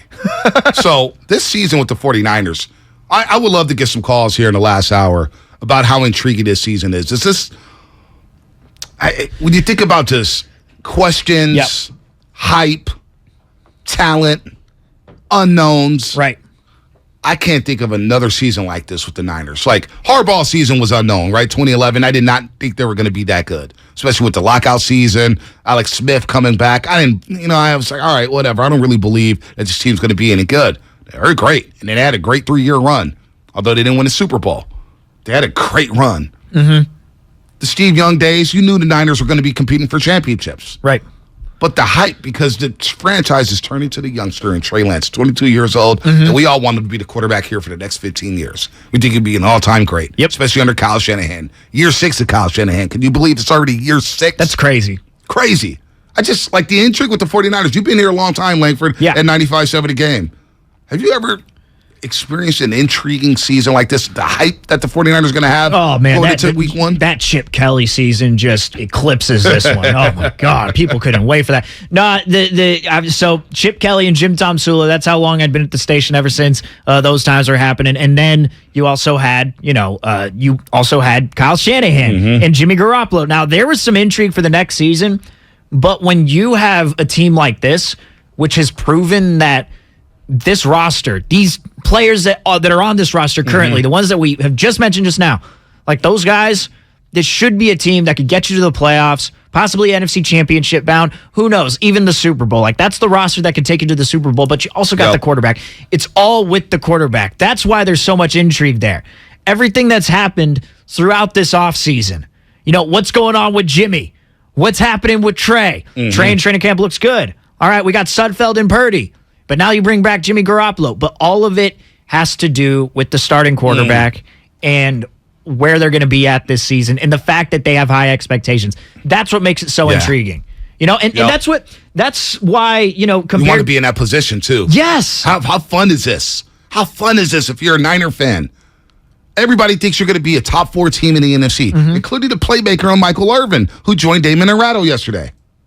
How this works out, speaking of working, for the San Francisco 49ers, for me, puts them right back at number 2 now. Maybe if you say teams in the NFC, I'll put the Rams up there first because they're the world champion, and they added to their roster. I'll put San Francisco right now second in the NFC because they kept Jimmy Garoppolo. That was a turn, even in front of my Cowboys. They did just beat the Cowboys. The only thing that pulled them back was Trey Lance being new. Now, if new ain't playing well or it gets into a real bad situation, you can go back to old that almost got you to 2 Super Bowls.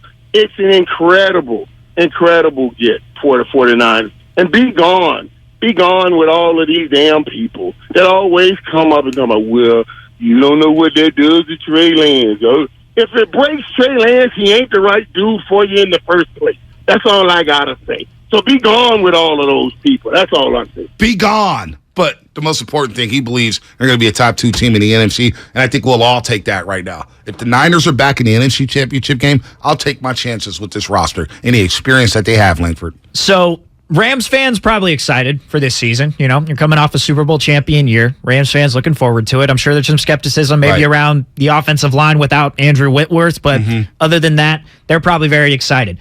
But Packer fans, they got to be wondering, can we really survive here with, I don't know, Alan Lazard and Romeo Doubs as our number 1? It's going to take some time. It's going to take some time. The Buccaneers, what are they going to look like this year when their offensive line appears to be struggling already? And Todd Bowles, really good defensive coordinator. Is he a good head coach? I have my doubts. I mean, they have Tom Brady, so, Buccaneers fans are going to be feeling pretty good. But then you look around the rest of the NFC, Eagles fans, they got to be wondering about Jalen Hurts. Like, Jalen Hurts, their season could be made or broken. I do like the Eagles as a dark horse, though. They got a really good roster. But really good roster. But it feels like it's all on the quarterback. Like, if they're going to lose games, it's going to be the quarterback that helps them lose those games. That division, you talk about that division, the Cowboys. They lost Amari Cooper.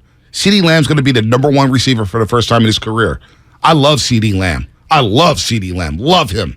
But we're going to see. It's going to get all the attention. All the coverage is going to be rolled to CeeDee Lamb. But there's plenty of talent on that Cowboys roster, no doubt, Bonte. But, man, Cowboys fans can't be feeling too confident with Mike McCarthy as their head coach. There you go.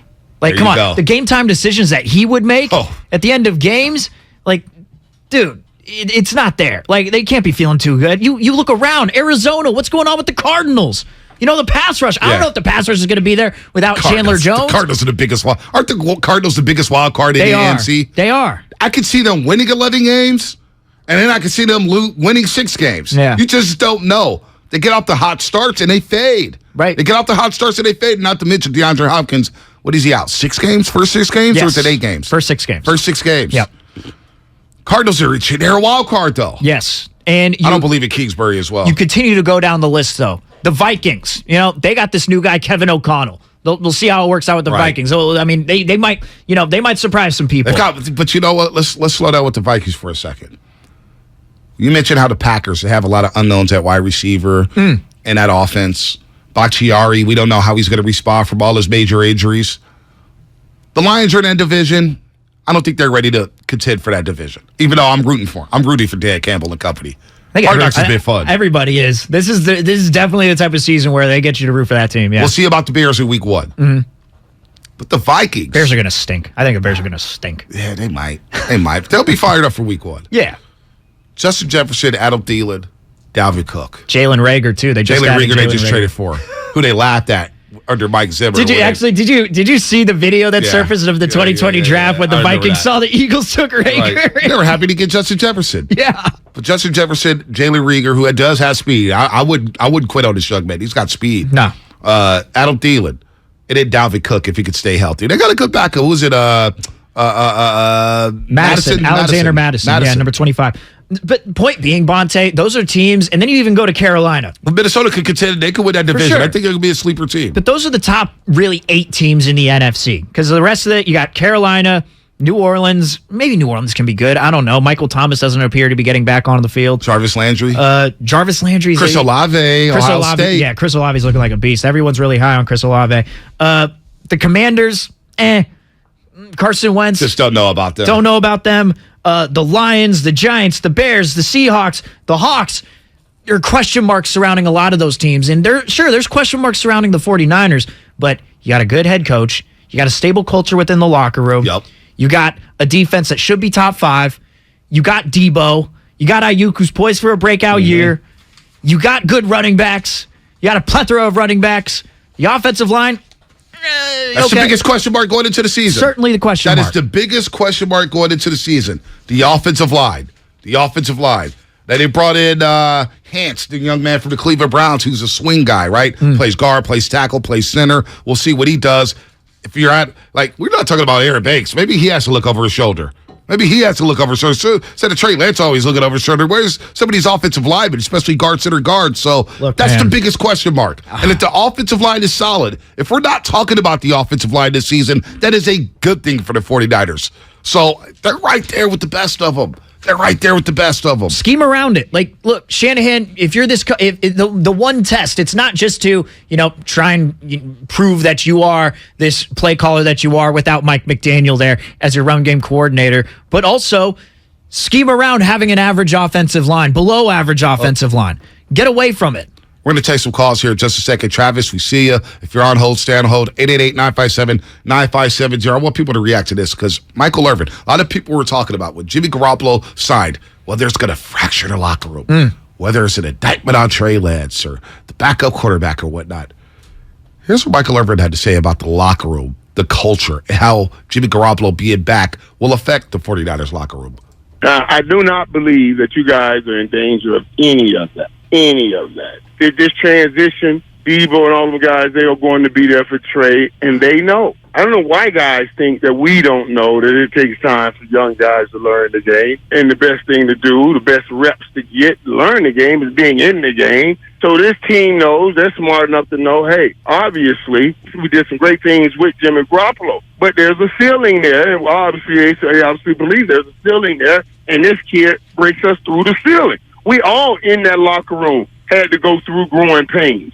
I came into Dallas saying I'd catch a BB in the dark, drop every damn pass they threw me in the first time, So I had to go through growing. Everybody, we all understand that. They're not just going to turn on Trey, on the situation, on each other. We understand that. This team will work that out. I was Michael Irvin on with Damon Bruce and Ray Rattle. He'll be with them all season long, every single week. That's Appointment Radio when Michael Irvin, the playmaker, joins the show. And Dave Johnson on YouTube was bringing up, well, with the Rams, they're good, but Stafford's elbow, I didn't even bring that up. Stafford's elbow is something to monitor. And their left tackle, Andrew Whitworth, retired last season. Yes. He won a Super Bowl. He's not there anymore. So who's going to protect Matthew Stafford? In his blind side. Yep. I don't feel the Rams like that. I don't fear them like that. Allen Robinson's a nice move. Cooper Kupp is going to have the season that he had a season ago. Will they have the time? I do love their backfield, though. Cam Akers. I'm a big Cam Akers fan out of Florida State. Darrell Henderson Jr. out of Memphis. They're solid. But they have offensive line issues. Yes. And Stafford is a year older. Man, actually, you know what? You bring up that name, and I know here we're talking about the Niners. We're not supposed to like the Rams, but look, I'm just glad that Allen Robinson has one decent quarterback in his career. Wow. Like going back to his time with the Jags, then the Bears. Blake Bortles, who said he wasn't decent? You move on from Blake Bortles. And Allen Robinson was still putting up numbers. He was fantastic. Number 18. You had Allen Robinson with Blake Bortles. Then you threw him in with Mitch Trubisky, with the Bears. And then you had Nick Foles. Like, this dude hasn't had a decent quarterback in his career, and he's an outstanding wide receiver. So I'm glad that he's at least going to play with, somebody who's a good quarterback, a decent quarterback that can get him the ball. But we'll see how that happens with the Rams and what happens with Stafford's elbow. Because for all we know, it could be John Wofford, whatever his name is. John Wofford? Someone was pronouncing it Wofford, even though it's spelled W-O-L-F-O-R-D. The only backup quarterback I know right now is Jimmy Garoppolo. But what I do know is that the starter sounded poised yesterday. Trey Lance, I was so impressed with the way he spoke. And I know I don't put too much stock in the podiums, but he is 22 years old. How is he going to handle the situation? Trey Lance has been just solid, and he's excited to have Jimmy Garoppolo back. I'm super excited just to have him in the room. Another guy, again, who's done it. Got to watch him do it last year. Got to learn a ton from him, and I'm going to continue to learn as much as I can from him. Take all the advice that he's got for me this year. Has it been an up and down week for Trey Lance? Not necessarily a shock. I kind of knew. He's always been on the roster, and I see him around every day. We talk almost every day, so definitely not a shock. But excited for Nate that he got another opportunity for sure. Didn't know that was for me. What I didn't know would happen between with Nate and Brock and how many quarterbacks and guys, everything with cut day. So this week's been a little bit, ups and downs. Lost some guys that I was pretty close with, but, it's just how it goes. But no, it definitely wasn't, I don't think, a shock. But like I said, man, it's great to have him back. And then here's the most important part. The experience he's gotten to gain this training camp with all those 49er weapons. I think this is the best weaponry Shanahan has had in his 6 years in San Francisco. I'm really high on Danny Gray. I think is going to be a baller. You've heard me say it over and over and over again. We've made comparisons to Poole and Wiggins, who are working out together at Chase Center. Here's what he had to say about that experience this training camp. I've had a great, off-season and training camp. I've had a great, off-season and training camp. I think things have went well. I've gotten to know the guys better and the new guys, Ray, gotten to throw with George and Debo and some of those guys I didn't get to work with this off-season as much. Ups and downs for sure. I mean, there's every day going against our defense and the stuff we do. We got to be ready to go. So I think my mental toughness, my mentality has changed in a good way. There's ups and downs to every day, every rep. So I'm learning as much as I possibly can. But yeah, there's countless areas that I know I'm going to continue to improve on and countless areas that I have improved on as well. And he sounds like a seasoned vet to me. Sounds like a seasoned vet. And I'm so excited. And that's why I love that we had Jeff Howe on earlier, Langford, that he said, look, Jimmy being here is not an indictment on Trey Lance, and I totally agree with him. It's an indictment on what happened in 2018 and 2020 when Jimmy Garoppolo got hurt. He had to turn to Nick Mullins and C.J. Beathard. You don't want to go into a season with just Brock Purdy as your number two. Trey goes down, and you got to turn to, hey, something happens to Trey. You have a seasoned veteran. Trey gets healthy. He gets the job back. It's interesting, man. Ever since they brought Jimmy Garoppolo as a backup, all of a sudden, that take of, well, Trey Lance just needs to play average to above average in order to get this team over the hump. That's what we were saying. Like, throughout the time, it's not like we need Trey Lance to be elite as the starting quarterback. It's not like we need him to be Tom Brady right away. Like I know we're going to take Travis and Vallejo here, who has a comp. It's not like we need him to be like that right away, but we need him to be at least decent. But we're just going to the extremes. Right. It's like, oh, man, if Trey Lance doesn't ball out and throw for 400 yards with 4 touchdowns, oh, man, you better watch out. You could get benched for Jimmy G. Just as long as Trey Lance plays well enough to not lose them games, then you're going to be going with Trey Lance. It's like that take just went out the window when Jimmy G came back. No doubt. Just don't turn the ball over. Yeah. You don't turn the ball over, Niners are going to win a lot of football games. That's why the Browns are keeping Jacoby Brissett for the 11 games, because he's not going to turn the ball over. That's what they're counting on. And Trey Lance, what did he do at North Dakota State? Didn't turn the ball over. And this is a great point before we get to Travis. 510 Comcast Business Text Line. With Lance not being a huge recruit going to a top college, I think his humility stems from that. He hasn't had the easiest route to the NFL. Well said, 510. Let's go to Travis in Vallejo. Travis, what's happening? You're on the roast. Hey, thanks for taking my call. I've been trying to wrap my head around this whole situation and find a comp that was kind of similar to what's going on. And I was thinking about Tom Brady and Drew Bledsoe. You know, Tom Brady being a late-round draft pick, of course, is different from Trey Lance, who they gave up 3 first-round picks. But he sat out the first season and then had to come in as in his backup role to take over Drew Bledsoe. But this is what I was thinking. If the Patriots had the opportunity to re-sign Bledsoe as a backup quarterback, taking a quarter of his salary, do you guys think the Patriots would have done that? I don't know. I don't think so. What was that? Damn, that was 20 years ago. It was like 21 years ago. They did Bledsoe a solid by just trading him and sending him to they sent him to Buffalo, which is kind of cold. But they sent him to Buffalo. That's how much they cared about. Literally and figuratively cold. Right.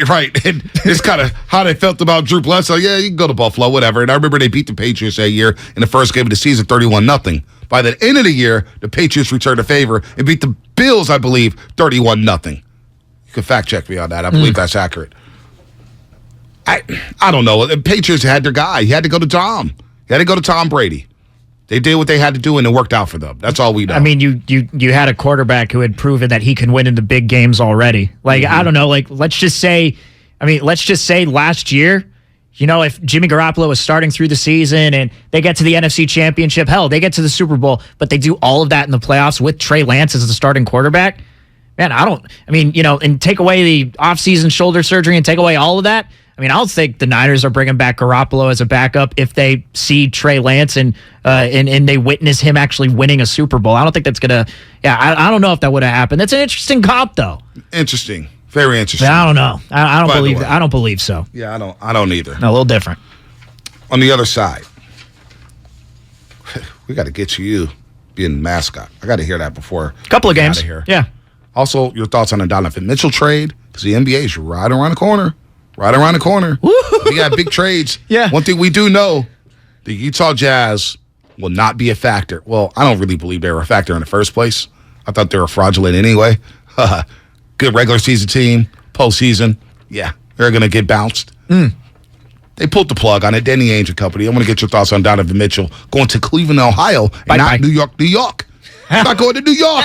Let's go to Cleveland. Let's laugh at the Knicks on the other side. Yes, let's do that. I mean, the Knicks and the Giants, who you want to laugh at more? That's coming up, brought to you by Fremont Bake. Full-service baking. No compromises. Hey, Becky, what about this beat for your next song? It's cool, but I'm into faster stuff lately. Like Xfinity that gives me beyond gig speeds. Got it. What about this then? It sounds powerful, just like Xfinity. Because its supersonic Wi-Fi has 3 times the bandwidth, you can connect hundreds of devices at once. That's what I call power. Unbeatable internet from Xfinity. Made to do anything so you can do anything. Get the Xfinity Supersonic Bundle with unlimited gig speed internet, Wi-Fi equipment included, and a free 4K streaming box. All for $50 a month with a 2-year internet rate guarantee and no annual contract when you add Xfinity Mobile with unlimited data at regular rates. Go to Xfinity.com/gig, call 1-800-XFINITY, or visit a store today. Limited time offer. Restrictions apply. Requires paperless billing and autopay. New gigabit extra internet customers only. Taxes and fees extra and subject to change. Xfinity Mobile requires post-pay Xfinity internet. Reduced speeds after 20 gigabytes wireless usage. After 24 months, regular rates apply. Requires compatible Xfinity gateway. Whether you're buying a new car or used one, it's a big investment, which is why you should choose Pennzoil Platinum. It helps extend the life of your engine and protect it up to 15 years or 500,000 miles, whichever comes first, guaranteed. That's because Pennzoil's base oil is made from natural gas and 99.5% free from engine clogging impurities. The proof is in the Pennzoil. Enrollment required. Keep your receipts. Other conditions apply. See pennzoil.com/warranty for full details. Find it at Firestone Complete Auto Care. T-Mobile believes customers deserve to get more without paying more. Everything from entertainment benefits like Netflix on Us, to travel benefits, to Scam Shield protection, all with taxes and fees included. So the price you see is the price you pay. When you're a T-Mobile customer, you get over $225 in value every month in benefits with our Max Family Plan. That's like paying for nosebleed seats and getting to sit in the front row.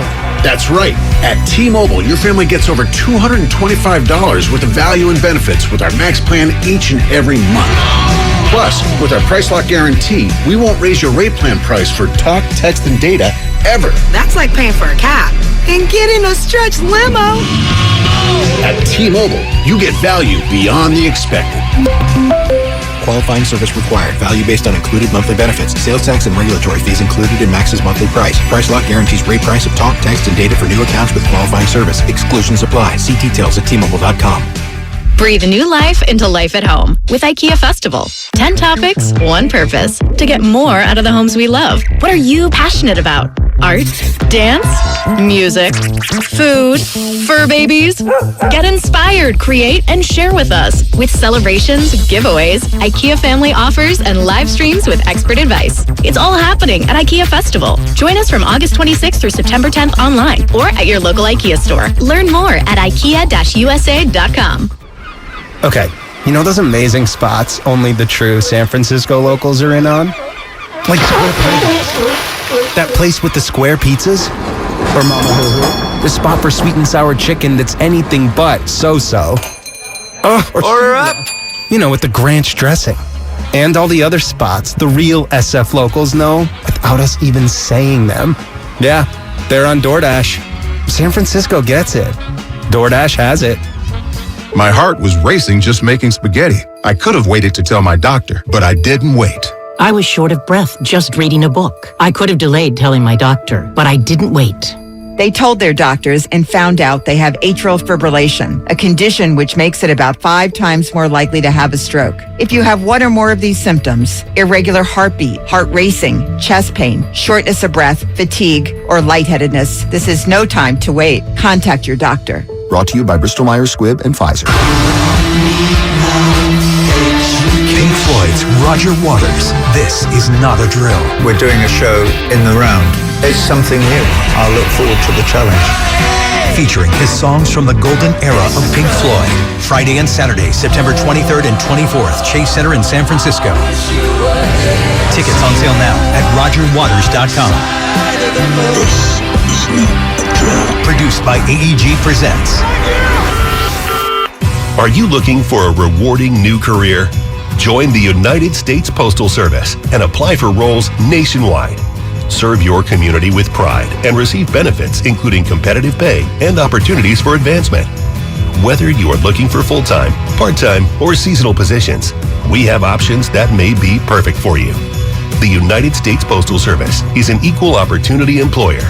Apply now at USPS.com/careers. A milder day in Fremont today with highs expected at 82. Weather brought to you by the Odyssey app. Did you know you can get your local news, traffic, and weather for free on the Odyssey app? Download the Odyssey app so you're always a tap away from the news you need to keep you moving throughout your day. Score big with Xfinity Internet. It's made to do anything, so you can do anything. Supercharge your home with the game-changing speed of supersonic Wi-Fi. With 3 times more bandwidth, it covers the field and then some. And blocks billions of threats with advanced security that helps keep you protected at home and on the go. If you're keeping score, that's internet that does it all. That's unbeatable internet from Xfinity. Learn more at Xfinity.com. Restrictions apply. Not available in all areas.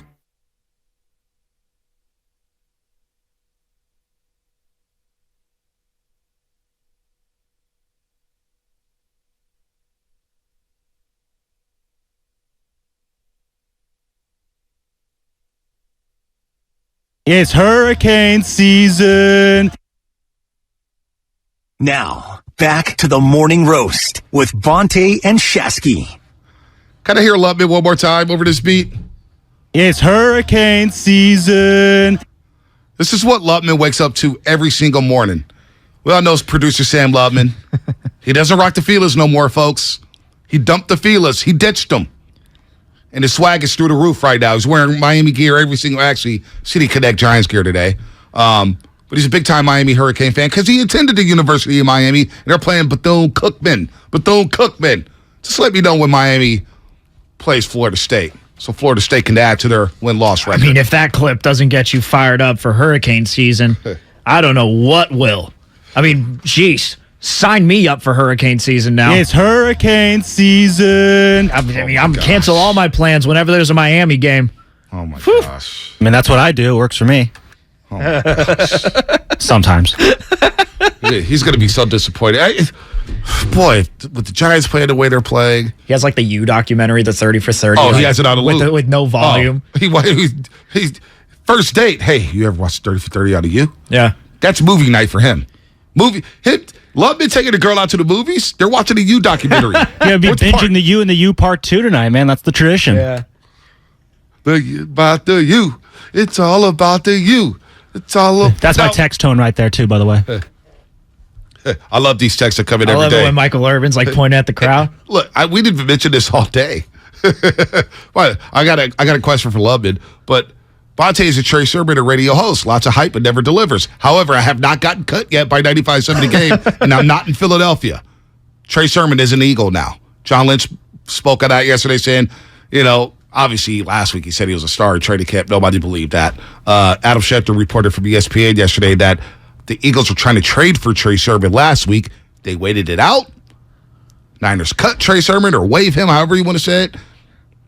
He goes to Philadelphia. Niners did say that they wanted to bring him back onto the practice squad, but now he's an Eagle. So fly, Eagle, fly for Trey Sermon. And they also said that they got word that Jordan Mason, like if they would have put him on waivers, then he was going to get claimed immediately.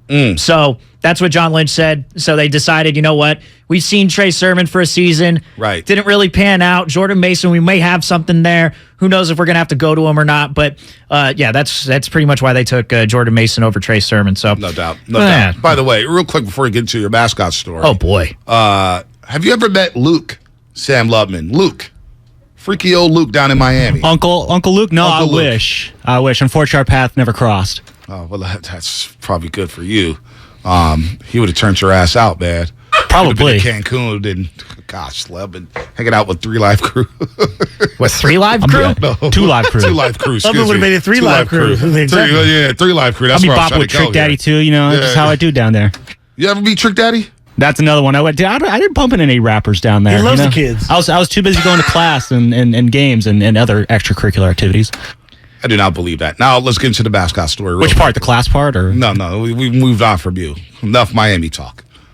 Bye. I'm out. Go Canes. You're a mascot, Langford. I was for 2 games, yeah. How did that happen? I asked. You asked to be a mascot. Yeah. Why did you want to be a mascot? I don't know. When really looking back on it and thinking about my time during high school, Irvington High School over there in Fremont, I was a big look at me guy. I don't know if you could tell that, but I was a big look at me guy back in high school. So I would do anything and everything because I'm attention. I was an entertainer, Bonte. You needed attention. That's what I say. I'm a look at me guy, but I was also an entertainer back in high school. Love to make people laugh. And then when I was like, you know what, I want to be the mascot for a couple of games. Heard that the mascot was going to be out, so I said, you know what, suit me up.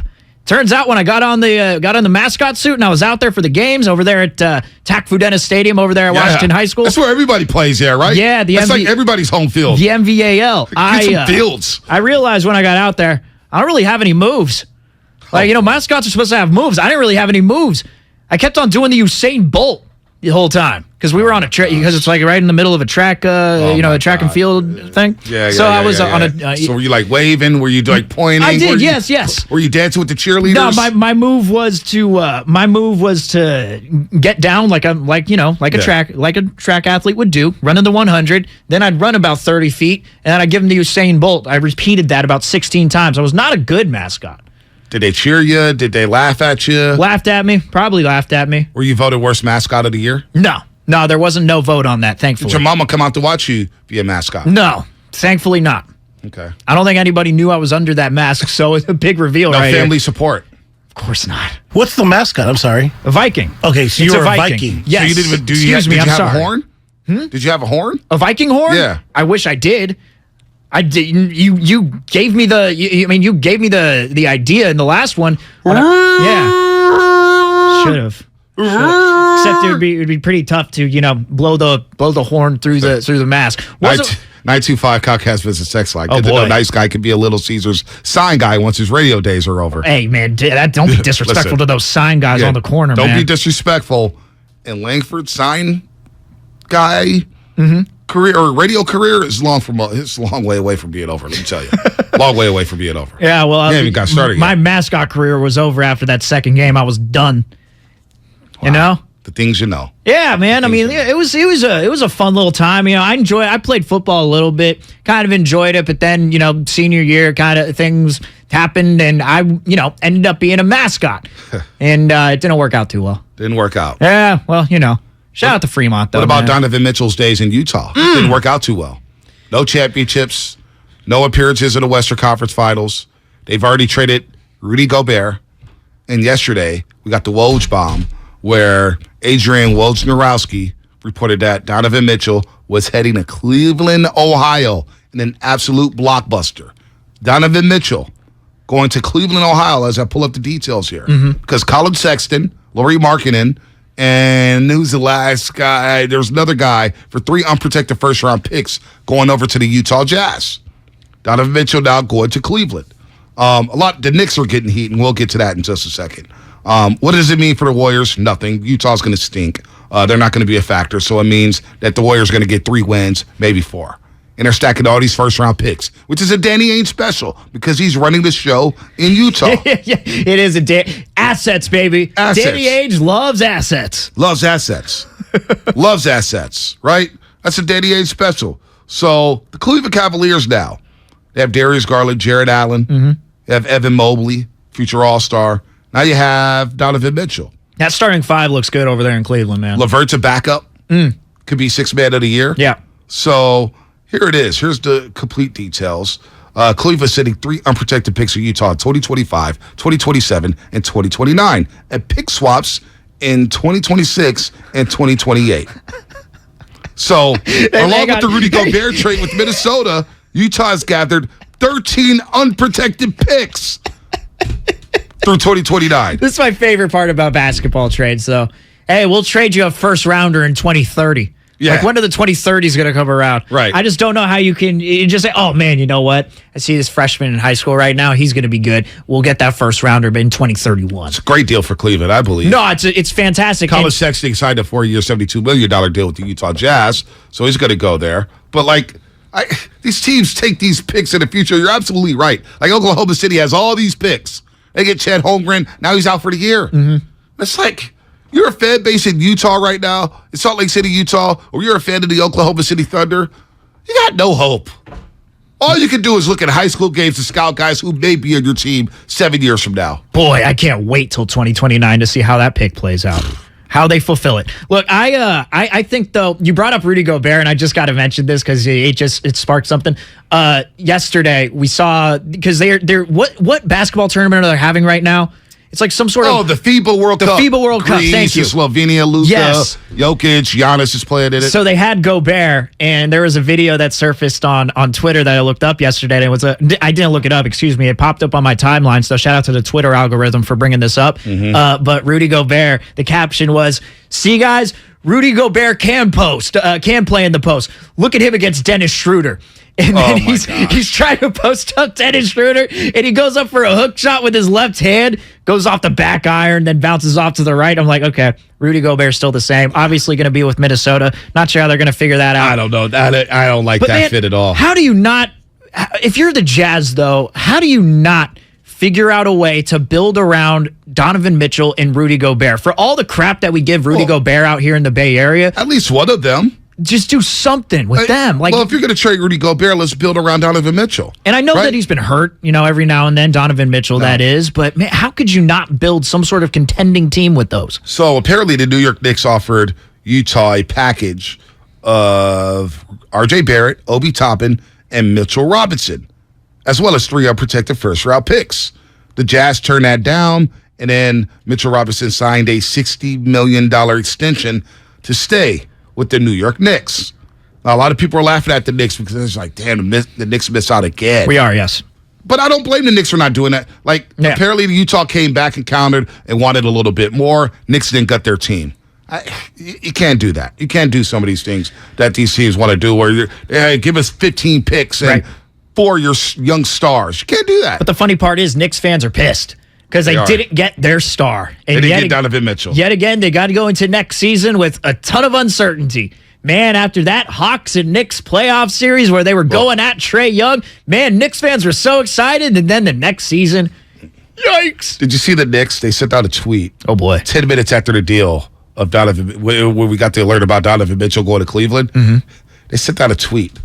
Locked in. It was R.J. Barrett holding a basketball. R.J. Barrett signs contract extension. And Whitley said Jordan had a perfect quote tweet. Perfect timing, New York. Perfect timing. Unbelievable. Look, man, I'm not going to be worried about the Jazz this year. I'm like the Western Conference. We saw it, or we talked about it earlier. Like the executives, right? They went on ESPN. Tim Bontemps wrote his piece. Tim Bontemps, who covers the NBA. The executives had voted, and they have the Clippers winning the West. No doubt the Clippers win the West. I think there were 8 votes for the Clippers, then 3 for the Warriors, and 3 for the Suns. Like, I don't know what's going to go on with the Suns. The Suns could all of a sudden be back to, being the Suns they were in 2021. Who knows what's going to happen with the Suns? Maybe they're back. The Clippers, you can't rely on those guys to even stay on the court, stay healthy. Like the Jazz, if the Jazz had Donovan Mitchell and Rudy Gobert still, I don't know. I was always wary of the Jazz. I know you hated them as a playoff team. I didn't hate them. They were a good regular season team, but they couldn't do anything in the playoffs. I never took them seriously. Right. I never took them seriously. I just didn't. I don't know. Yeah. I just don't know. And it didn't work out for them. Now, it is funny when you bring up the Clippers, you bring up all these teams, and I still go back to earlier in the offseason where you had all these experts talking about the Warriors need to trade for Kevin Durant. They need a star if they want to go back-to-back. Oh, boy. And it was like, did we not just watch what happened in June? Like, I still feel like the Warriors going into the season are going to be underrated.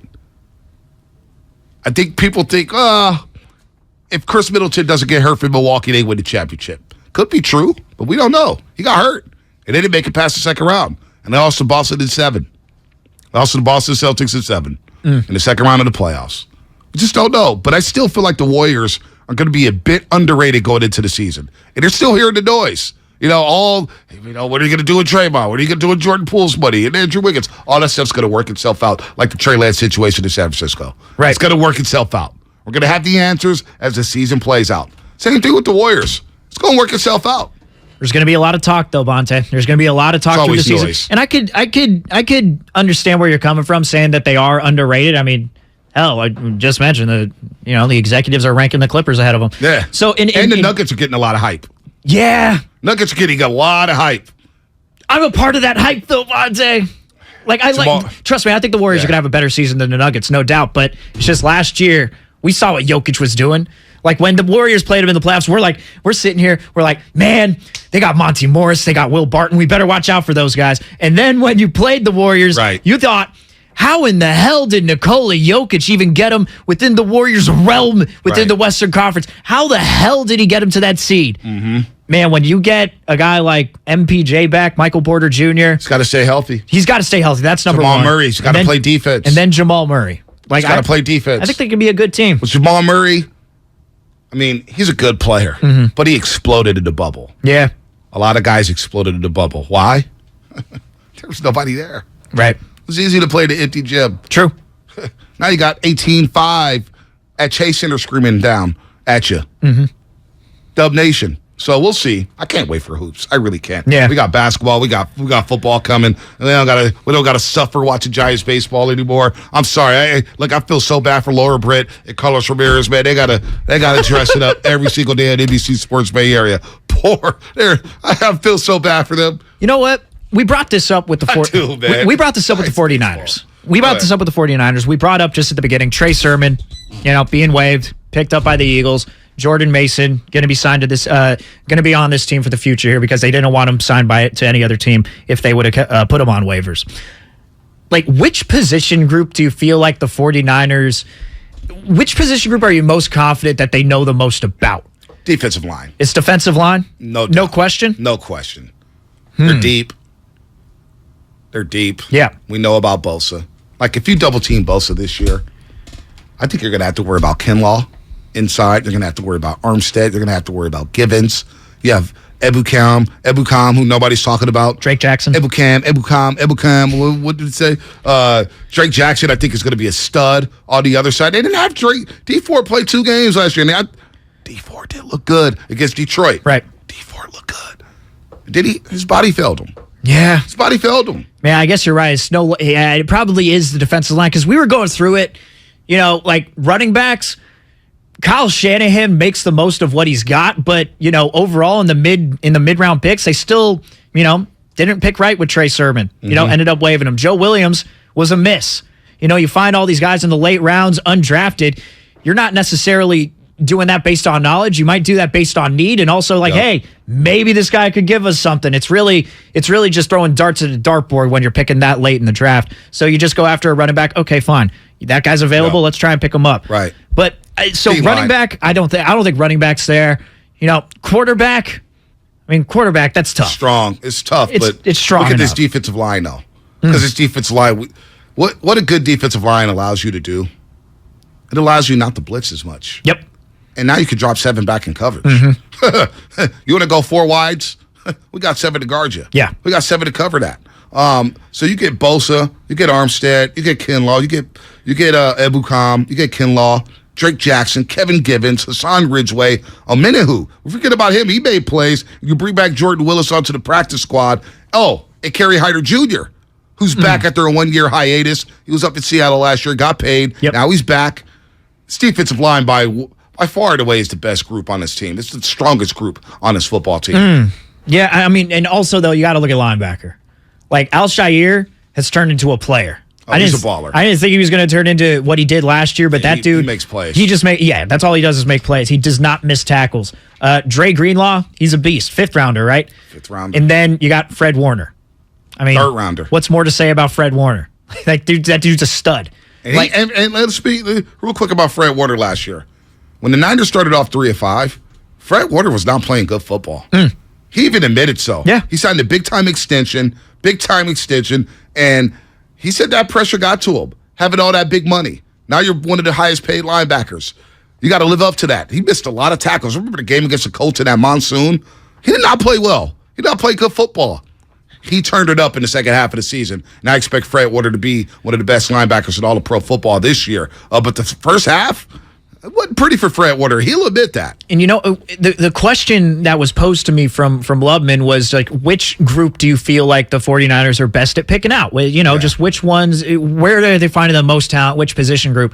Well, you know what? I'll take all those positions too. They are, and I'm going to exclude Reuben Foster out of this. So take Reuben Foster out of this conversation. Right. But for the most part, they pick a lot of high character guys. Yep. Like those guys that we just mentioned, Fred Warner. Very high character guy. Jimmy G, Trey Lance. Like, we talk about how you build a culture within this team. Like, Nick Bosa, there's a lot of outside noise about Nick Bosa, okay? We know it goes untalked about. It doesn't go talked about. That first year. But he doesn't bring that to the team. You know what they did real quick about that? And I was very critical of Nick Bosa. Yeah. Of what happened. We talk about the racist tweets and all that stuff. And, he sat up there in his first press conference. 21 years old. He's a kid. Everybody deserves a second chance. Michael Vick, Dante Stallworth, we give everybody second chances. Nick Bosa deserves a second chance for that. He went up there and he asked all the questions thoroughly. I said, okay, clean slate, go out there, play football, and we haven't heard anything about that. Yeah. But for the most part, you talk about culture, outside noise. The Warriors, the 1 year where they lost a playing game. There was a lot of outside noise about Kelly Oubre Jr. Guess what? They didn't bring him back. It was too much noise. It's not what we're about here. We're about winning championships and going on about our business. The 49ers have been about that. Nick Bosa, you haven't heard of Pete Langford. I thought he was going to hold out this year and try to get new money. Came to training camp in great shape. You haven't heard a peep about him and a contract extension. Nothing. No. So just overall, like maybe their strength when, going through the draft and signing guys through free agency, it's signing high character guys. Guys who aren't going to ruin that culture. You know what I mean? And, Debo, we're saying, well, Debo could possibly do this now that he's making the big money, but most likely he's not going to. Like, most likely he's not going to overreact. He's probably not going to go and, complain. That's done. He's probably not going to go complain to Shanahan or Lynch and talk about how he's not getting too many targets. He's going to go and talk about that too. Trey Lance. Like, hey, Trey, I was open here. Maybe let's go watch some film. Like, hey, you can get me the ball in this certain situation. They could fix that. Kyle Juszczyk, George Kittle, all these guys. Yep. Trent Williams is another guy too. Trent Williams is like, I know George Kittle's the one guy everyone, wants to hang out with, but Trent Williams is the number one guy for me. That dude seems just super chill. So I just think choosing high character dudes is what their strength is. And you know what? We're continuing on with the Bosa brothers, and I wanted to bring this up. But man, I was watching, the top 100, as I've mentioned like 17 different times this week. When Joey Bosa was talking to the camera, I'm sitting there going, man, the NFL needs to market these dudes in some capacity. They're funny. Like Bosa brothers. They're funny. They just have this demeanor with them, man. It's just so calm and just like, what's up, dude? They're from Florida, but they remind me a lot of some SoCal dudes. Yeah. They're just very chill. Yeah. Very chill. Very good players. Yeah. Very good players. Unbelievable we'll see the Bosa players Bros on the field at the same time later this season on Sunday Night Football. It's going to be a lot of fun. They're very soft-spoken, but, man, the NFL could do something with that with the Bosa brothers and how good they are. Oh, 650, great question. Comcast Business Text Line. Did you watch Baldy's breakdown of Jordan Mason? I didn't. Got me pumped about Jordan Mason.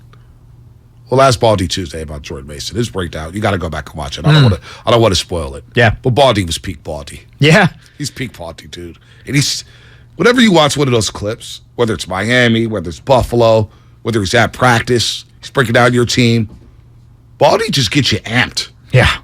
Baldy just gets you like, okay, and he educates you. Educated me on Jordan Mason. His pass blocking, running through the lanes. How does he... It was a good breakdown. Well, it's different, too, because, look, man, everyone has the all-22. Even I've done that. Where, I'm going through I do that during the NFL season where I'm going through the all-22 and saying, oh, this dude missed that block, whatever. And I could have my own opinion on it and think that's how it's supposed to go. But then you watch Baldy and see how the way that he breaks it down, it's a little different when it's a guy who's, a veteran offensive lineman who is also an analyst. Jordan Mason looks like a player, man. This guy looks like... Hey, look, Trey Sermon, I had high hopes for him. Mm-hmm. High hopes. I was amped when they drafted Trey Sermon. I don't think I'm going to miss Trey Sermon after watching that breakdown with Jordan Mason. You're not. I'm not. No, dude. Guy looks like a baller. Anthony Lynn, you brought up Anthony Lynn earlier. Yeah. He knows how to coach running backs. And he probably made that decision. Hey, Kyle, this is the dude right here, Jordan Mason, now rocking number 24. Yeah. So. No, Shasky and I were talking about it after practice. It's like, who's this number 41 guy? He's out of nowhere. I mean, he's a big dude. He's big in stature. Yeah. Kind of matches what Trey Sermon is bringing. Then you come to find out he's like 5'11", 225. Big dude. Rocked up. Yeah. Yeah. Looks rocked up. Then when you see him catching passes out of the backfield and then seeing the way that he's decisive, instantly hits the hole that he wants to hit. Like, I think Jordan Mason could be a good, solid piece on that running back core for sure. No doubt. Baldy does have his post. Jay LaFrey does have his 49ers breakdown on YouTube. Can't wait for that. What a week. Langford, hell of a job this week, man. That's great. Hell of a job. We didn't skip a beat. It's great. Shasky who? I'm kidding. No, here's Joe Shasky. He had his moment. Shasky who? He had his moment on the show this week. You know who we haven't heard from for a while? Papa Shasky. Where the hell he's been? No, he's probably biggest Giants fan. Lubman or Papa Shasky? Ooh. I mean, Papa Shasky has the longevity. You know what I mean? Nothing can replace that. I haven't heard from him since the Giants. Nothing can replace that. Like, Lubman's don't get me wrong, Lubman's a huge Giants fan. Giants they've nosedived, and I haven't heard from Papa Shasky. I'm actually worried about him. I'm actually worried. In Lubman, we know. You'll always hear from me. Unfortunately. Best part of your day is when I call you, right? Dude, I looked at the group chat yesterday. I looked down at my phone, and I see there's 46 different text messages in there, and they're all from the group chat. Lubman went all caps on me. Yeah. He went all caps on me about Farhan. I was watching a Multiverse of Madness, the Doctor Strange movie, catching up on the Marvels. Like, I mean, that movie's an acid trip in itself just watching it. But then you look down at the text messages, it's like, oh my God, look at all these arguments on the chat. We got our own Multiverse of Madness on the group thread last night. Yeah, it was insane. It was insane. But backyard brawl, West Virginia, Pitt, very good game. Pitt State surviving in Purdue. That was a lot of fun. Langford, been a lot of fun this week. The boys are in the studio, so you know it's time for the flex moment of the show. sight of what happened in 2018.